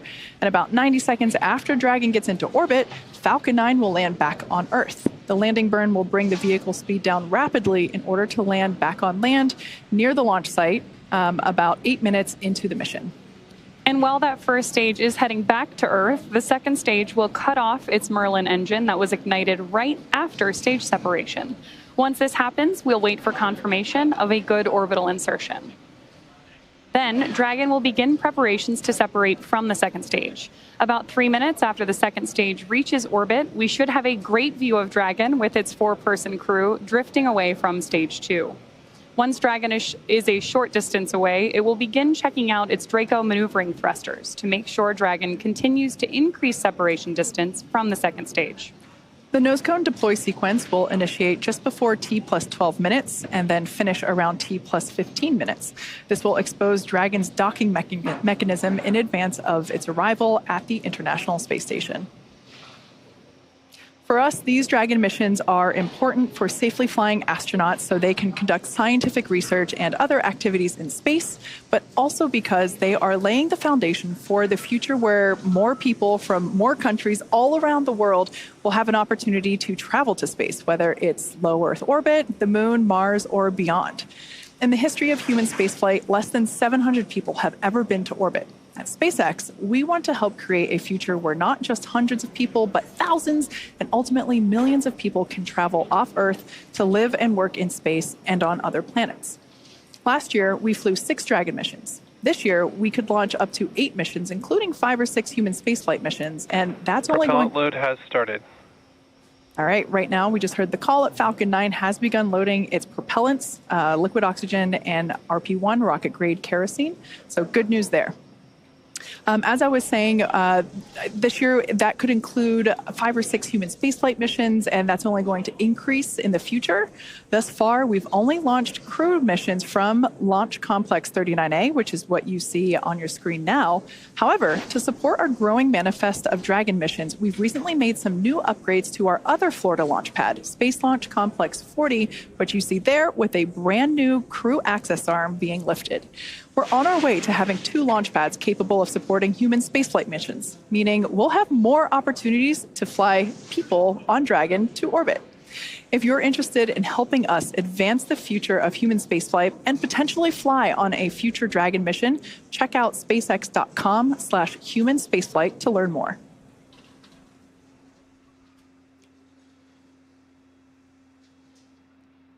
All right, so let's talk a little bit about the training that the crew has gone through in order to be ready for this mission.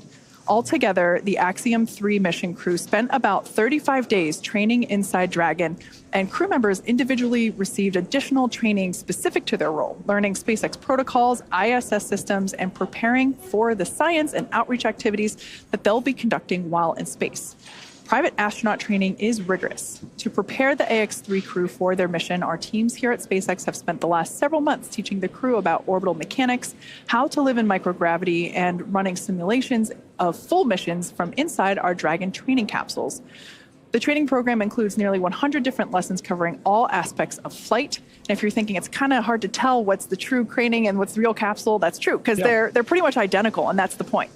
The team also spent time at the launch pad, in the suit-up room, and working through emergency procedures that would be necessary in the unlikely event of a pad abort scenario. So let's take a further look at this crew in action. Exactly. The crew spent extensive amounts of training time in historic Building 9 at the Johnson Space Center, learning from certified instructors on all critical systems necessary to ensure a successful stay aboard the orbiting laboratory. The team even prepared for unlikely emergencies, like you mentioned, Kate, and learned how to provide first aid in a microgravity environment.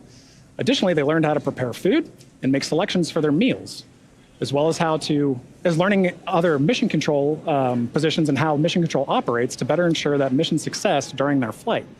They also had a chance to familiarize themselves with the gear that will enable them to document their trip, their research, and help them connect with those back on Earth during their outreach events. ESA and JAXA also played a critical role in cruise training. Each module on orbit has its own nuances, so gaining insight into the specialties of their racks and modules is necessary, especially for this mission.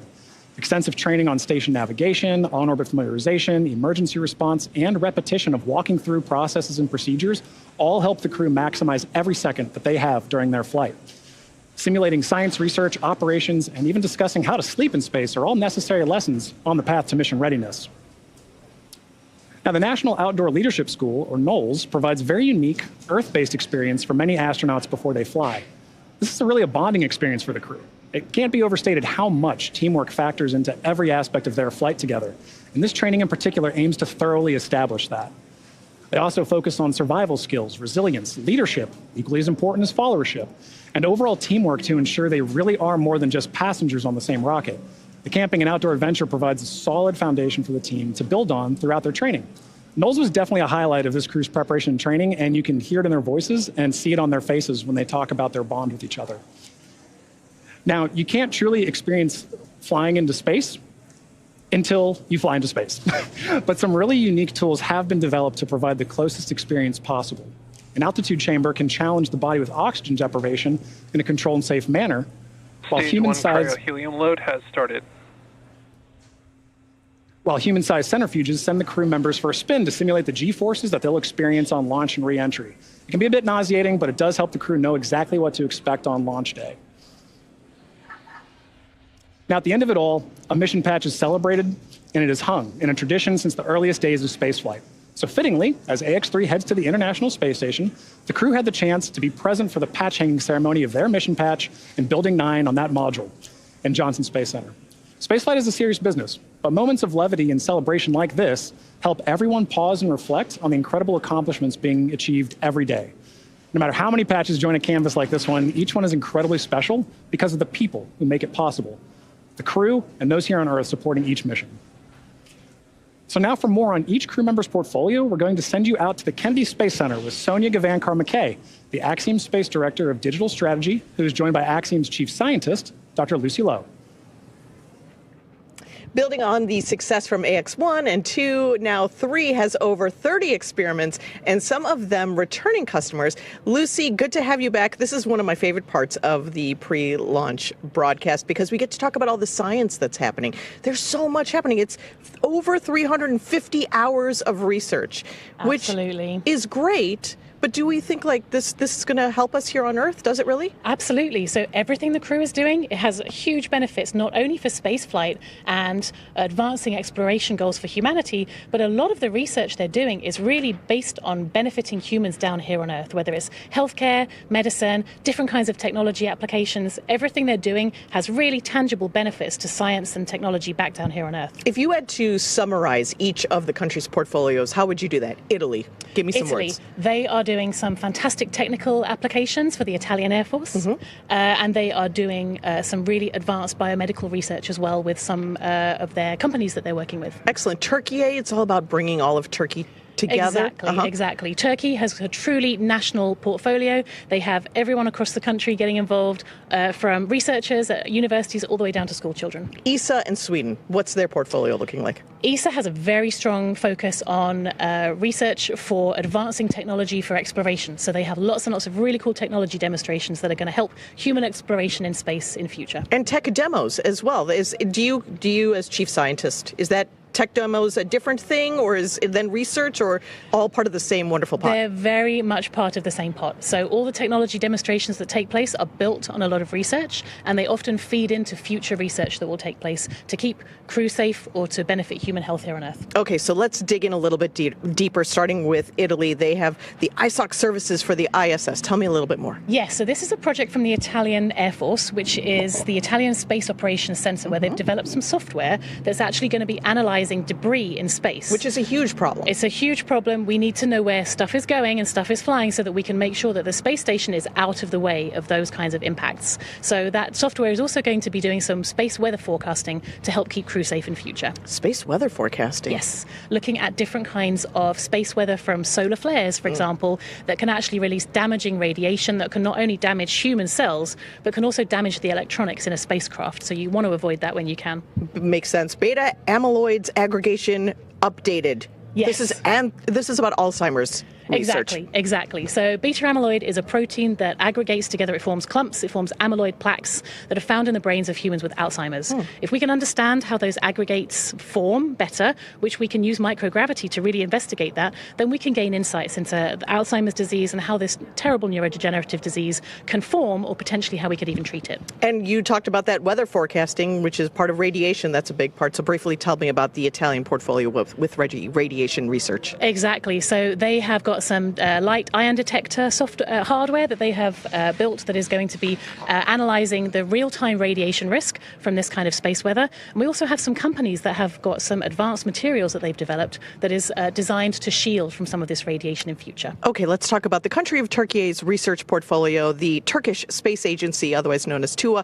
They have 70 types of diseases that they're going to be researching with AI technology? Yes, so they have a really cool project called Vocal Cord, which has developed, it's an easy-to-use telemedicine application where the crew actually cough or speak or make vocal noises into an iPad for recordings, and the AI software is then actually able to analyze that and can be used to detect or diagnose infectious diseases, potentially even cardiovascular diseases in future. Wow. Very cool. Partnerships are a big deal with Axiom Space. All of these countries are partners with us, and Türkiye is working with JAXA on one of their research projects. Tell me about that one. Exactly. So they're working on a very cool project using the JAXA's electromagnetic levitating facility, where they are melting and then re-solidifying some metal alloys in a way that the metal alloy floats in space. Wow. So which helps us understand more about the molecular structure of these alloys and helps us understand more about materials research, that we can then take that knowledge and apply that to industry back down here on Earth. And ESA in Sweden, looking way into the future, their research is focused on humans in long-term space situations. Tell me about their research projects. Exactly. So one of their projects is called Orbital Architecture, which is a really fun one. They're investigating what the effect of the very busy and crowded environment of the International Space Station is, not only on crew cognitive function, but also on the crew's stress responses and also their neural responses. So yes, as you can see, that the ISS is very, very busy up there. We were talking about that. It seems very crowded. It's very crowded. So this investigation is going to be understanding in different parts of the space station. For example, if you look out the window, if your stress response goes down, do you then perform better in space? And how can we then apply those technologies not only for future spaceflight, but also for engineering and building design back down here on Earth? There's also a great one on Simon. Now, my question is, Simon, is it more like HAL or TARS? So it's a bit more like TARS, because I'm a big fan of The Martian. But so Simon is the crew interactive mobile companion. Here he is flying through space. So this is an AI-guided tool that is free flying on station that can help crew with tasks while they're up there. So it's actually going to be helping Marcus do a physical sciences investigation for ESA while he's up on station. Awesome. Thank you so much, Lucy. And I look forward to hearing about the post-experience and post-mission research findings. Thank you so much. Always fascinating. Back to you all at Hawthorne. John, how's it going out there? It's going great, Sonia. Thank you very much for that. You know, hearing all that different research really kind of cements how important and unique each mission is, right? Each mission has its own suite of research. It has its own crew that makes up that mission. And mission patches really are a way of showing that symbolism and showing how unique that is, right? So they end up everywhere. There's one in that Dragon capsule. There's a few in that Dragon capsule now, I think, right? Oh, yeah. But they end up in white rooms. They end up on orbit. They end up on laptops and notebooks. It's a very big deal for crew to be central in helping design this patch because it's such a lasting mark of their dedication and hard work. And the AX-3 crew has put their mark on spaceflight history with the AX-3 mission patch. All 4 astronauts are highlighted by their names, a star, and unique graphics for each nation that they represent. With the commander, Michael López-Alegría, holding dual citizenship, 5 national flags mark the top edge. The destination, the International Space Station, is the anchoring element in the middle. And interesting to note, the ISS resembles pilot's wings. So it should be no surprise, given that all 4 members are indeed pilots. Along the bottom of the patch, we see the mission's motto, the phrase plus ultra, in Latin meaning further beyond. So together, all of this builds on the mission's theme of exploration and its slogan, exploring further without borders. Yeah, like you said, they do end up everywhere. My personal favorite place is there inside the capsule. There's 2 patches in there, one from the Crew 4 mission and one, of course, from the AX-2 mission, which also took this capsule to space. So I think it's safe to say that we're going to be flying so much that we are going to potentially run out of space for patches. You put them on the back of the seats, maybe? Yeah. Now, the SpaceX teams have teams all across, or SpaceX has teams all across the country supporting our missions in key roles, and they're in key locations, such as our mission director, our core or crew operations and resource engineer, which you see there on your screen now. And these people are very important.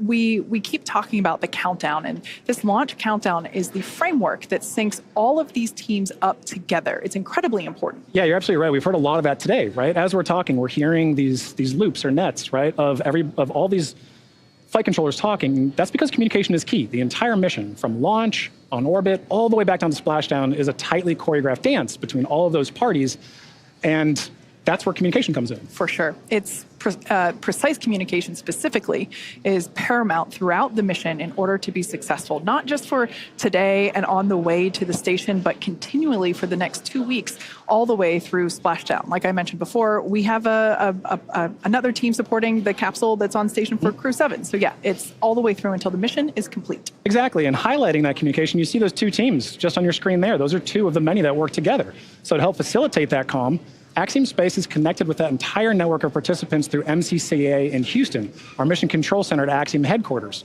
That's what you see on the right there. And from SpaceX, NASA, and other international space agencies and researchers, we can talk together. So there are teams monitoring and participating in this mission around the world, including mission controllers in Japan and across Europe. When you all add it up, it really is a truly international endeavor. Yeah. Now, speaking of international, let's check back in with International Space Station Mission Control Center at NASA's Johnson Space Center. Courtney, how are things looking over there? Hey, Kate. The space station team here in Houston is focused on the critical systems on the station, all continuing to function as expected ahead of launch. The teams have verified the command path from the ground up through our constellation of communication satellites to the station, and everything is looking good, and the station will be ready to receive Dragon Saturday morning. Now, once the AX-3 crew arrives at the station, there will officially be 7 nations aboard the station. They will be greeted by the Expedition 70 crew, NASA astronauts Andy Mogensen, Jasmine McBelly, and Laurel O'Hara, Roscosmos cosmonauts Konstantin Borisov, Oleg Kononenko, and Nikolai Chub, and JAXA astronaut Satoshi Furukawa. And once Dragon is fully docked to the station, the team here in Houston will assist the Axiom Space and Space Station astronauts with leak checks as they work to open hatches on both the Dragon side and inside the station's pressurized mating adapter. We expect hatch opening to take place approximately 2 hours after docking. Flight directors Diane Daly and Diana Trujillo are on console now, leading flight controllers for launch, and flight director Judd Freeling will lead teams for docking on Saturday. Mission control in Houston is go for launch. Now with that, let's connect with Sonia at Kennedy Space Center.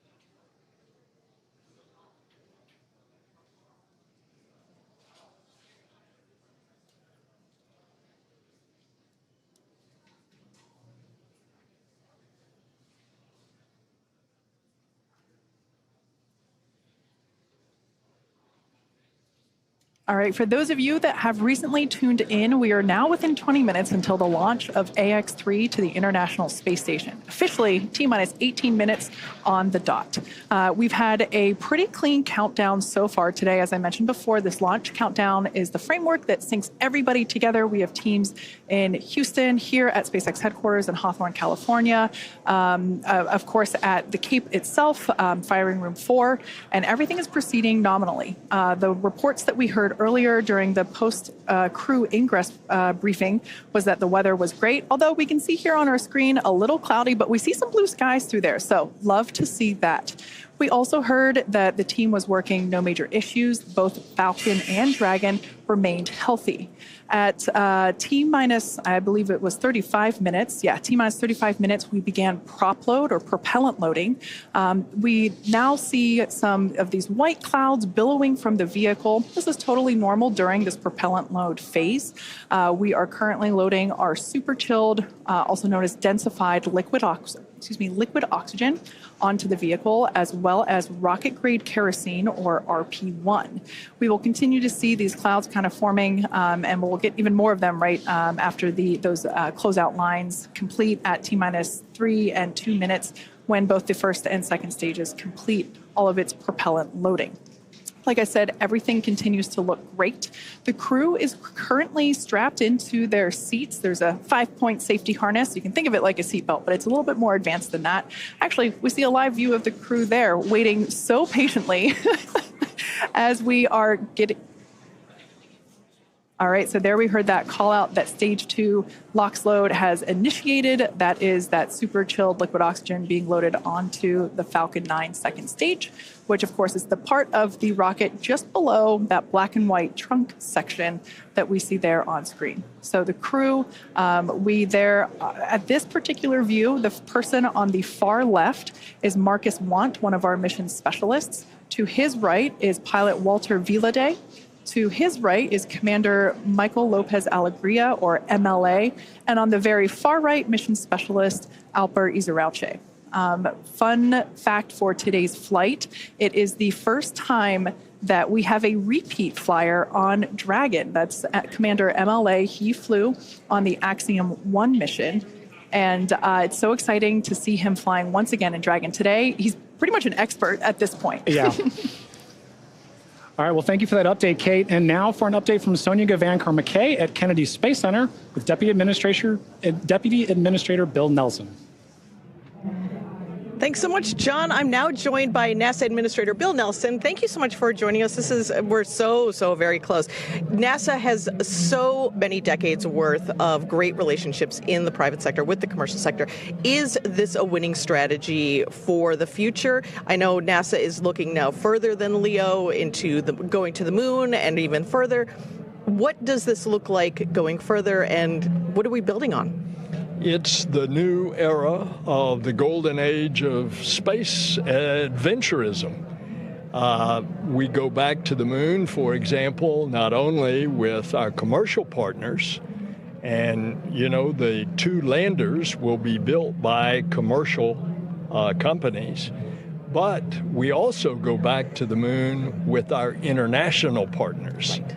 And that's quite a difference from a half century ago when we first went to the moon. And that's the way that our space flight is in low Earth orbit as well. Look at the international cooperation on the space station.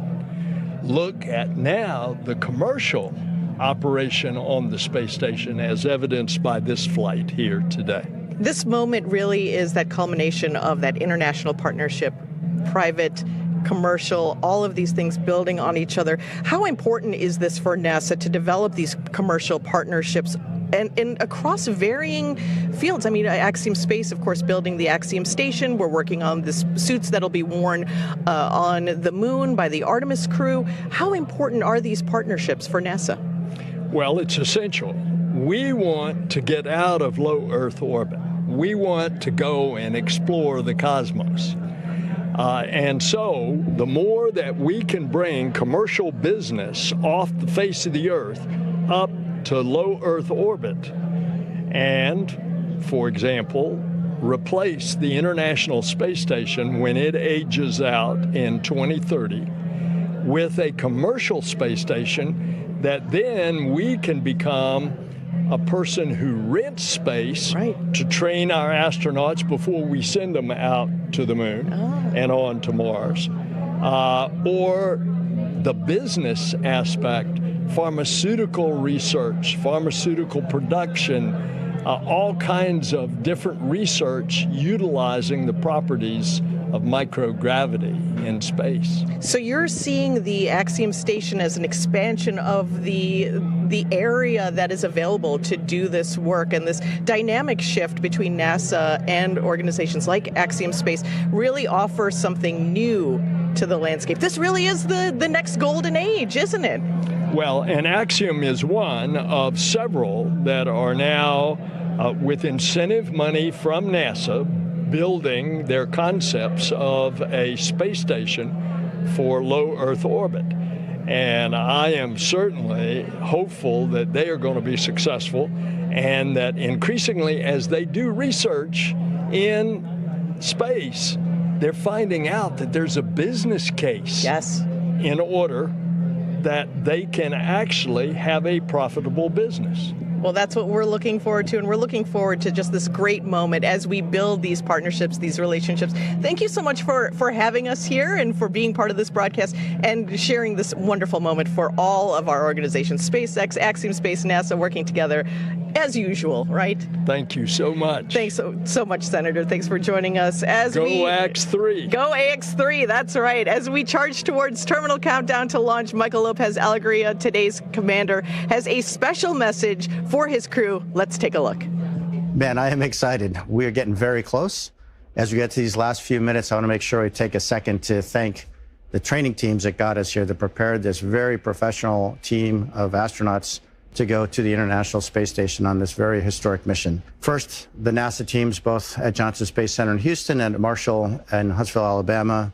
Then to our international partners, ESA at the European Astronaut Center in Cologne, Germany, and Scuba near Tokyo in Japan.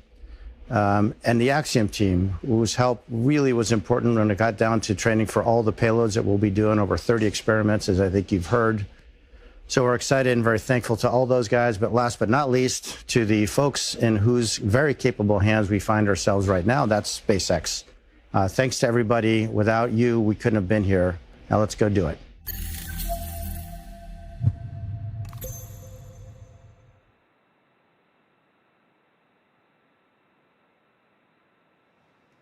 Great view of our AX-3 crew there, strapped in and ready for liftoff just over 10 minutes from now.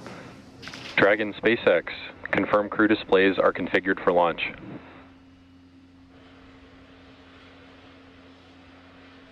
SpaceX Dragon, the displays are so configured, and do you mind if I say a few words here, Jake? MLA, I do not mind at all. You've got the floor. So first I want to thank our partners who had the vision and the conviction to help Axiom open access to humans to low Earth orbit, and they are the Italian Air Force and its various ministries of its government, the Space Technologies Research Institutes of Türkiye, TÜBİTAK, and the Turkish Space Agency and its ministry, as well as the Swedish National Space Agency in tandem with ESA. And I also want to thank the team. If you're listening to this through an earpiece sitting in Hangar X and Launch Control or in Hawthorne and Mission Control, you're on the team. And the same is true of people who'll be sitting at those consoles and consoles just like them, and Mission Control in Houston and the Payload Operations and Integration Center in Huntsville. Same is true for all the trainers that helped us get where we are today with the crew ready to launch. And of course, the engineers, technicians, managers, and executives who, over decades, designed, assembled, and are now operating the most complex vehicle in the world that we have the privilege to go visit. Same is true for the visionaries who conceived and developed this amazing rocket that we're sitting on and the beautiful and capable capsule that we're sitting in. And if you're in the Rescue Ops Center, you guys are on the team. And of course, so are our friends and families who have given us their love and support from the very first step of this journey. And last but not least, the team at Axiom Space, the people who have poured their blood, sweat, and tears into this.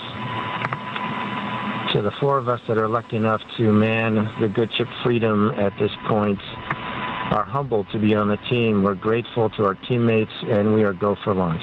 Plus ultra. Copy all, Mike. As we just ticked through T-minus 8 minutes, I'll let you know you've got a whole bunch of people rooting for you here and indeed all over the world. Godspeed, Axiom 3.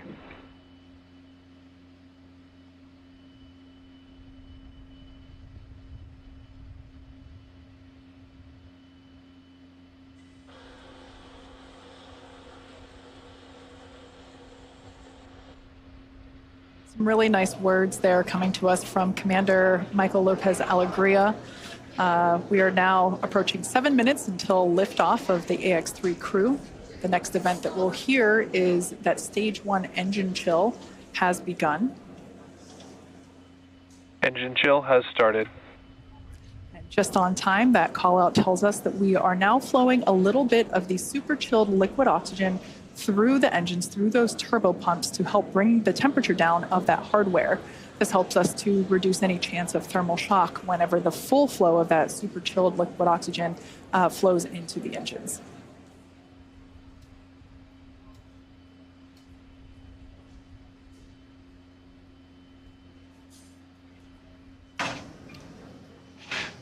LOX load continues for Falcon 9. We're fully... Stage 1 RP1 load is complete. So good call-outs there that we have completed loading RP1, which is a highly refined type of kerosene on board stage 1 of Falcon 9. You've got that great view on your screen. As we mentioned earlier, Falcon 9 is an RP1 and liquid oxygen fueled vehicle, so LOX fueling continues on the vehicle on both the first and second stage.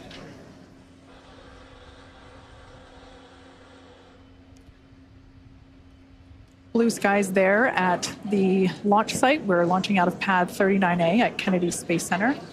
We are 60% go for those weather conditions, which we're always keeping an eye on around the Florida airspace. Next event that we have coming up is the terminal count for Dragon. This involves a couple of things, but primarily just means that Dragon will be transitioning to internal power.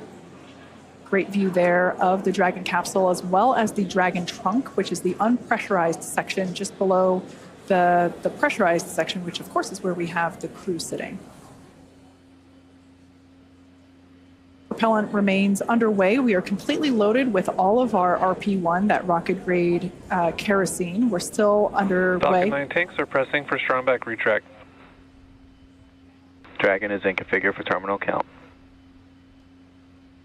So like Kate mentioned, we are heading into terminal count, and Falcon 9 is ready for that configuration. We also just heard the call out that the Falcon 9 tanks are pressurized for strong back retraction. The strong back is that white structure you see to the right of the vehicle right now. That's used not only to connect the vehicle's umbilicals, but also as a structural support system. The strong back is retracting? Up until it begins to retract, which we just heard the call out for here. That's the mechanism we use both to move the rocket out to the launch side and pull it into its vertical orientation ahead of launch. Now we'll keep an eye on it as it retracts slightly here on your screen. We'll be able to see those clamp arms begin to open. And there they are now. And then that strong back will retract a couple degrees away. It will retract even further upon ignition of the engines to clear the way for Falcon 9's ascent.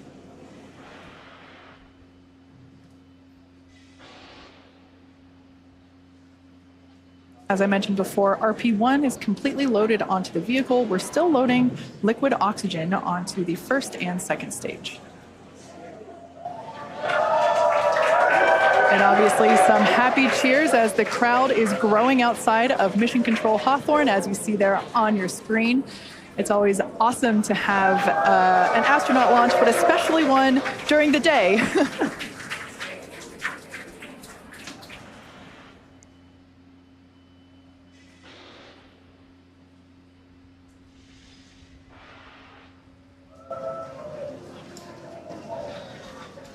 Stage 1 LOX load is complete. With that confirmation, we know that stage 1 is fully loaded. Team is thrilled to hear that news behind me.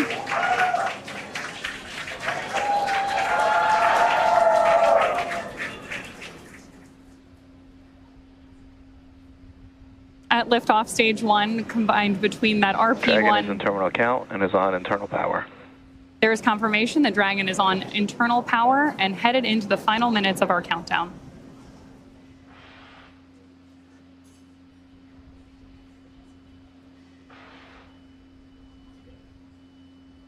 As I was saying earlier, at liftoff, Falcon 9 will be burning nearly 700 gallons of fuel per second.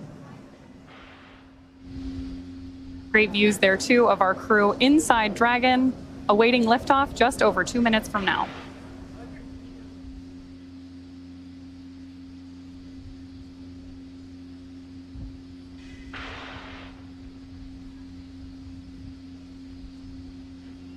We're now standing by for completion of LOX load on the second stage. Just topping off. And there's that call out. And more cheers from our crowd here at Hawthorne, California. Dragon is in auto idle. Confirmation there that Dragon is in auto idle. Wow, great view of 39A on your screen right there as we head toward launch. Gas closeout unstarted. Expect loud venting.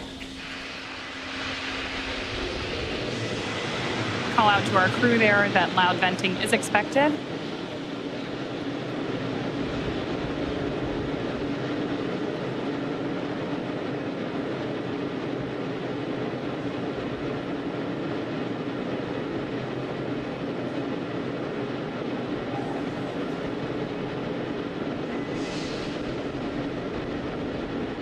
Falcon 9 is in startup.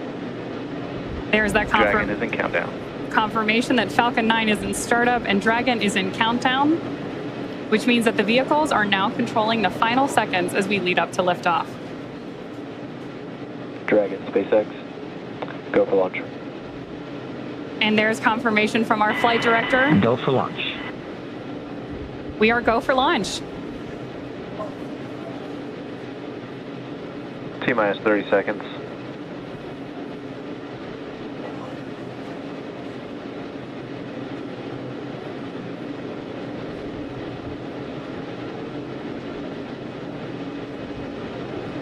T-minus 15. 10, 9, 8, 7, 6, 5, 4, 3, 2, 1. Ignition, engine full power, and liftoff. Go Axiom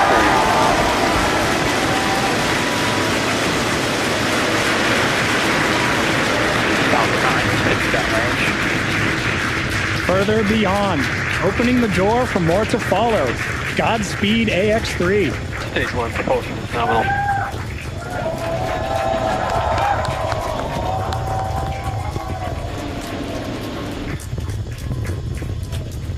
Of course, if you are just joining us, this is the launch of the Axiom 3 launch to the International Space Station. Those incredible views on your screen, and there's our first shot of the AX-3 crew inside Dragon on ascent. Now, in just a few seconds here, we should hear the call out that Falcon 9... power and telemetry. Stage 1 throttle down. There's that call out that Falcon 9's engines are throttling down to help us pass through the period of maximum dynamic pressure during ascent. Max Q. There's that call out for Max Q. Falcon 9 is supersonic. And that Falcon 9 is going faster than the speed of sound. Now, at this point, we will begin to throttle Falcon 9's engines back up. Stage 1 throttle up. There's that call out for mission control as well, as our AX-3 crew continues on their way to space.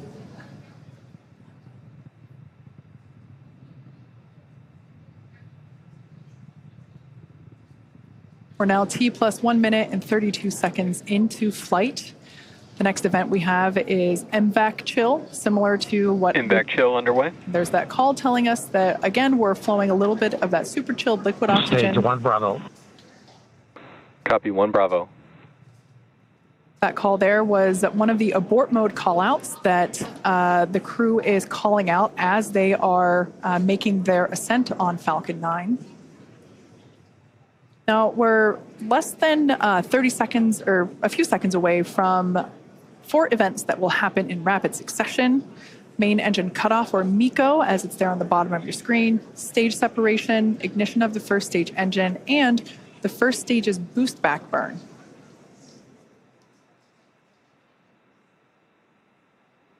Stage 1, throttle down. That call telling us that the engines are beginning to throttle down. MECO. Stage separation confirmed. SpaceX Dragon 2 Alpha. Some loud cheers here as we can see that the Stage 1, boost back startup. first and second stages have separated. A beautiful view there. The brighter light is the second stage under power of the MVAC engine. That first stage booster is now heading back toward the Florida coast. One thing I love about daylight launches is we're going to get some amazing views. We should be able to see the Space Coast come back into view as the first stage gets closer and closer to landing zone 1.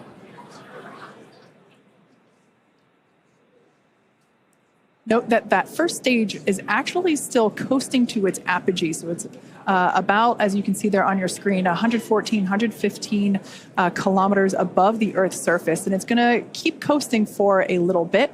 Beautiful view there on the right-hand side of your screen of that MVAC engine. Boost back shut down. All right, that boost back burn has concluded on the first stage. Everything looks nominal with the second stage trajectory. Everything also looking good. Dragon, SpaceX, trajectory nominal. Everything looking good on the first stage as well as we see those grid fins begin to deploy. SpaceX Dragon loud and clear. Now, the next 2 major events we're tracking for the first stage, which right now is on the left-hand side of your screen, is going to be the entry burn at about T plus 6.5 minutes, where we'll light 3 of Falcon 9's first stage engines, followed shortly thereafter by the landing burn at T plus 7 minutes and 32 seconds, which will be a single engine burn to bring us back to landing zone 1 at Kennedy Space Center. Great view there of our crew on board. And you can, of course, always keep an eye on their telemetry down in the bottom corner of your screen.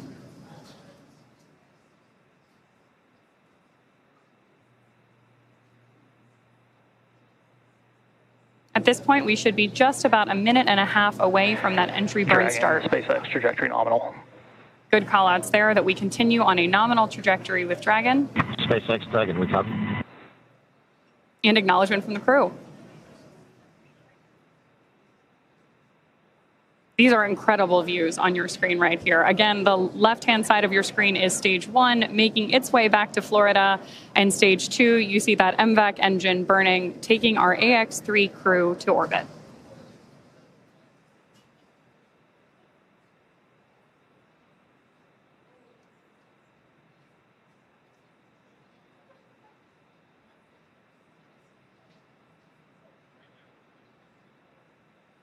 That entry burn we're waiting on here is going to be a relatively quick burn, and what we're doing with our first stage is effectively scrubbing off some of that velocity as we come in for landing.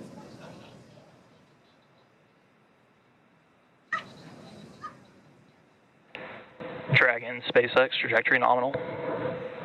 That's a nominal trajectory for Dragon as we continue to orbit. Dragon, we copy. Again, confirmation from the crew. And we are expecting about 2.5 more minutes from that second engine burn.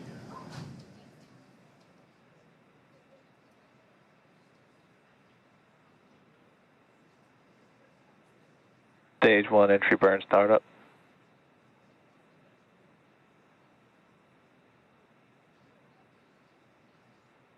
Stage 1 entry burn shutdown.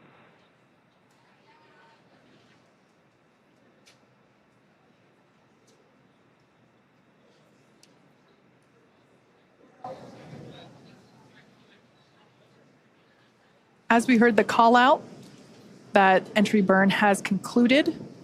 The next burn will be the landing burn. As I mentioned before, we're heading back to landing zone 1. We're going to come through the clouds right now. Dragon, SpaceX, trajectory nominal. Everything continues to look nominal SpaceX Dragon, we copy. for the second stage there on the right-hand side of your screen. These views really are breathtaking. Such clear, crisp views of both the first stage on the left and the second stage on the right. Right through with these clouds should be our first view. Once again, there it is. Just like magic, we see landing zone 1.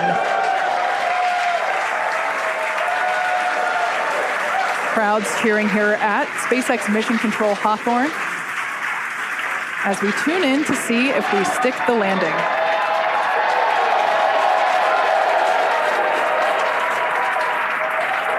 And if you couldn't tell by the loud cheers, we did Stage 2 FTS is saved. We did stick that landing. Falcon 9 has landed once again. But turning our attention back to the crew, as you see there, our next event is second engine cutoff, or SECO, as it's referred to there at the bottom of your screen. Second stage will coast for a few minutes until Dragon is commanded to separate. A lot of just the energy here at SpaceX Mission Control is buzzing. You can hear commentary behind us. Right now, the crew is experiencing about 3 Gs, so pretty much a roller coaster for those thrill seekers out there. Stage 2 is in terminal guidance. And we are about 20 seconds away from that second engine cutoff. MLA will know this this feeling very well, this experience of going from now almost 4 Gs to... SpaceX Dragon Shannon. To... Copy, Shannon. As another abort mode there being called out. Now standing by for second engine cutoff.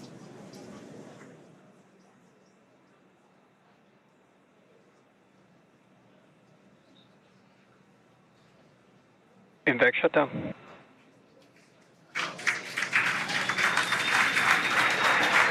Dragon, SpaceX, you're in a nominal orbit. There we heard those call outs of second engine shutdown and nominal orbital insertion. Launch escape system disarmed. And the disarming of our launch escape system. That, of course, means that our AX-3 crew is getting their first experience here in microgravity.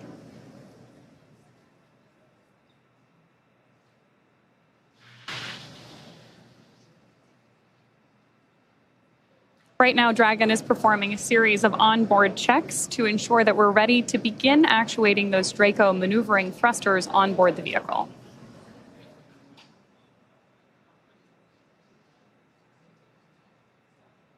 Now, as we prepare for Dragon separation, we should have a great camera view here in just a couple of minutes. Oh, wow, and beautiful views of the Earth, and our MVAC engine up there in orbit as well.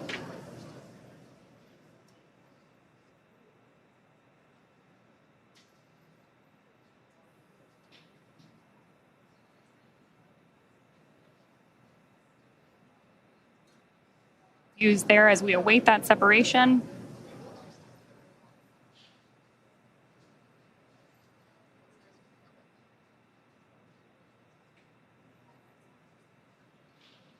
Absolutely incredible images that we are getting back from up in space as we await Dragon separation in just about a minute.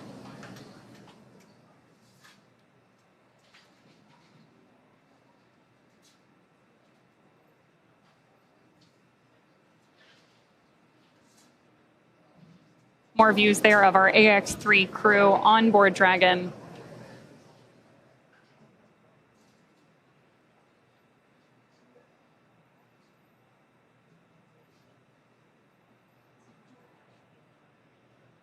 We are now just about 30 seconds away from that anticipated Dragon separation.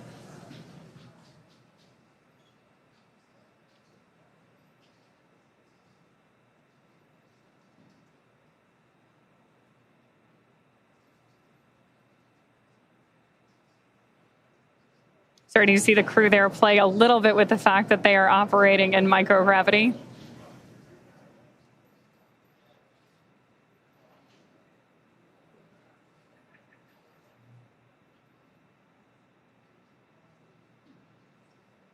And a great shot of mission control here in our headquarters at Hawthorne, California.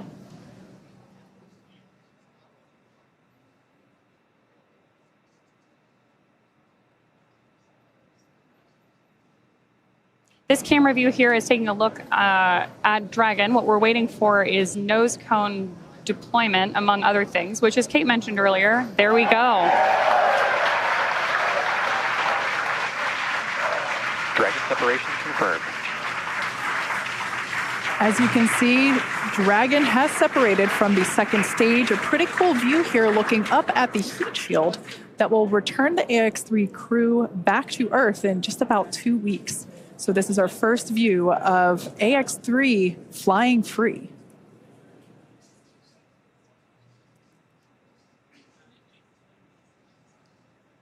The next physical change that we will see will be the deployment of the nose cone. That will take... Dragon, this is the SpaceX Falcon team. We want to congratulate you on a great ride to orbit. I think you're demonstrating the ultimate in reuse, a reused Commander, a reused Dragon, and a reused Falcon. Or maybe flight experience is a better word. Enjoy space. And Axiom 3. Y'all, Durston. As I was saying, it's a team sport. Thank you, guys. And Axiom 3, this is your launch director here. Walter, Alper, and Marcus. Congrats, welcome to your first flight on Dragon. Mike, on the other hand, welcome to the Dragon Frequent Flyer Club. I imagine you'll have enough miles to qualify for platinum status after this flight. Godspeed, Axiom 3, cheers. Mark, thanks to you and your team. We're very grateful up here. So some back and forth between the AX-3 crew as well as AX-3 Chief Engineer Bill Gerstenmayer, who, oh, I heard the ping. That is our first Quindar tone of AX-3. Fun fact, Bill Gerstenmayer was actually chief engineer on AX-1, which is the mission that MLA was also commander of. So if you want to talk about reuse, we also have some reuse on our side as well. We also heard some nice words from launch director Mark Soltis. So just some really nice communication from both the Falcon team and the Dragon team to the AX-3 crew.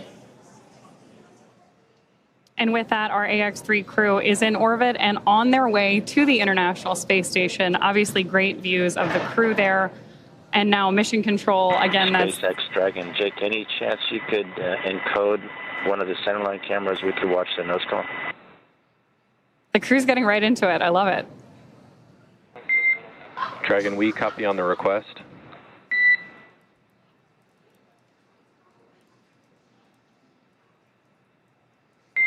And Dragon, we expect that will automatically happen in the state machine here imminently.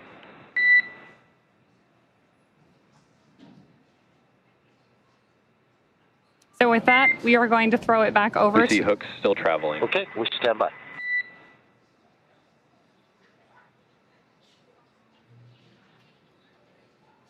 Great views there of our crew, again, on their way to the International Space Station.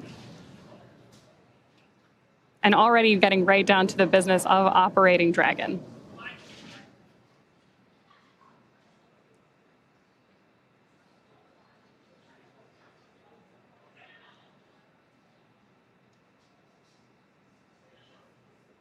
You can still see a huge number of our team gathered behind mission control. Dragon SpaceX, we see nominal dehumidifier activation and service section Draco checkouts. And confirmation that we're getting nominal checkouts of those Draco thrusters on board Dragon. Copy, Jake. And for your awareness, we have visors open. Crew are well, feeling well. Copy. Great news.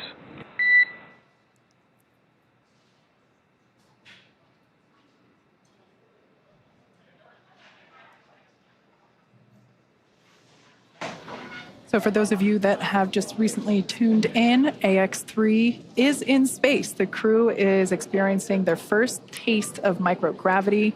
Here is a view of our MVAC engine, which has been shut down. The crew has actually separated away from the second stage, which is where that MVAC engine is located.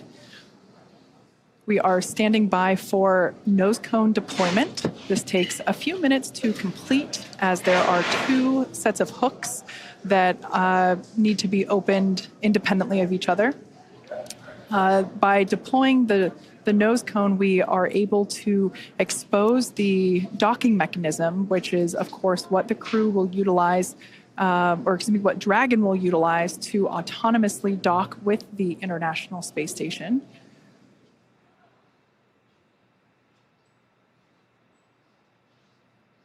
Overall, it was a pretty smooth flight all the way through countdown to liftoff.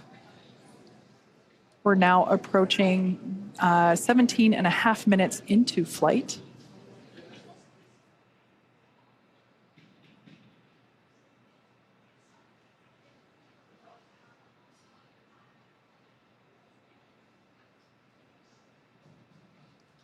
Once again, the next milestone will be to deploy the nose cone.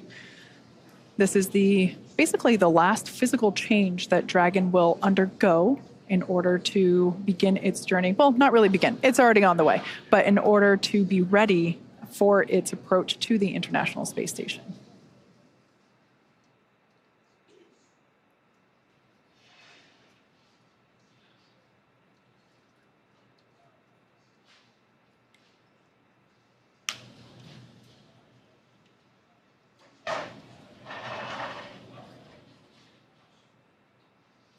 All right, so it's hard to see at the moment because the camera is still close to the hardware, but this is the nose cone opening. Slow and steady wins the race. Of course, when you're in space, every action has an opposite and equal reaction. So for very good reasons, we don't just fling the thing open. It's very slow and steady. Again, this allows us to expose the docking mechanism, the hardware that will be utilized to dock with the International Space Station. That hatch, which is the forward hatch, will then be opened, and that's how the crew will get in and out of Dragon while it is up at the space station for the next 2 weeks. So that side hatch, which is where we saw the crew, or technically they were already in by the time that we started our broadcast, but the crew did ingress Dragon today, just a couple hours ago, through that side hatch. That remains closed. That won't open again until they are safely back on Earth on our recovery ship. So this nose cone that we see here slowly being opened is basically opening the first part of a multi-system door for them to get in and out of the International Space Station.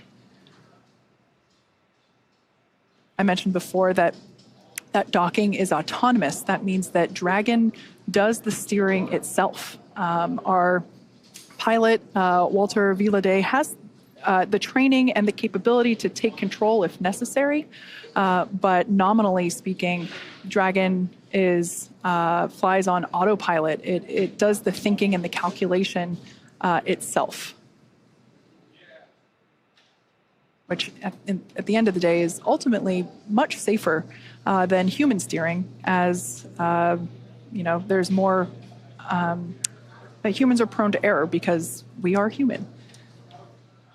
So that's a live view there of SpaceX Mission Control Center here at SpaceX headquarters in Hawthorne, California. It is in the middle of our workday, so of course, many folks have returned to their positions, their desks, their job, and they are continuing to do what we do best, and that's build spacecraft and rockets and send people to space, just like we have done today. So with that, let's check in over with Courtney, who is standing by at the ISS Mission Control Center in Houston. Courtney, how are things looking over there? It's over to you. Hey, Kate, everything is great. What a beautiful launch today. And with today's successful launch of AX-3, the teams at NASA's Johnson Space Center will be monitoring Dragon's flight to the International Space Station over the next 36 hours. NASA's role in this journey really kicks in at a period called Integrated Operations, where Dragon is much closer to the station. At this point, NASA, SpaceX, and Axiom Space teams are all in lockstep to get the crew safely docked.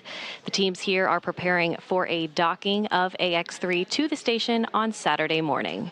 For now, that will be it from us in Mission Control Houston, and we'll be back with you Saturday for docking. And for now, we'll send it back to you, Kate and John. Thanks, Courtney. And we did hear that we had nominal opening of the nose cone, so that is great news. Yeah.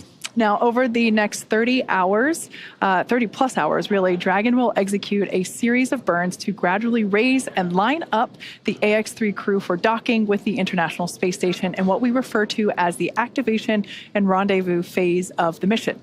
In just a few minutes, the crew will change out of their spacesuits and get a little bit more comfortable for flight, and something that would be my favorite part, enjoy their first meal aboard the spacecraft.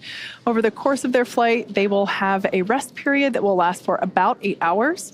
Before they arrive at the space station, we will have 2 potential opportunities to chat briefly with the crew on orbit, one around 3:15 p.m. Pacific and another around 6:20 p.m. Pacific. Dragon SpaceX, environments look good for suit doffing, and the cabin camera is soon to be configured. Your go for suit doffing. Copy, we'll put 4.012 in work. All right, so that call out there just saying that the crew is clear to take off their suits. As I had mentioned, they're able to get a little bit more comfortable for the upcoming journey. Now, we were talking about some on-orbit opportunities to chat with the crew. While we are hopeful that one of those opportunities will work out, neither opportunity is guaranteed, as they are, unfortunately, dependent on both crew schedule and ground station coverage. However, if we are able to support, we'll make an announcement on our social media channels no later than 15 minutes before the event start time. In the meantime, be sure to keep tabs on the mission at axiomspace.com, and you can also track... And Dragon cameras are external.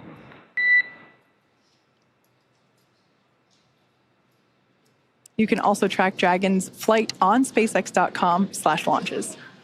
Right, like you mentioned, Kate, even if we aren't able to talk live with the crew, we will continue to provide updates on the mission across our social media channels. And then, as Dragon and the AX-3 crew approach the International Space Station early on the morning of January 20th, we will pick back up with our live joint coverage of the AX-3 crew's docking to station with NASA.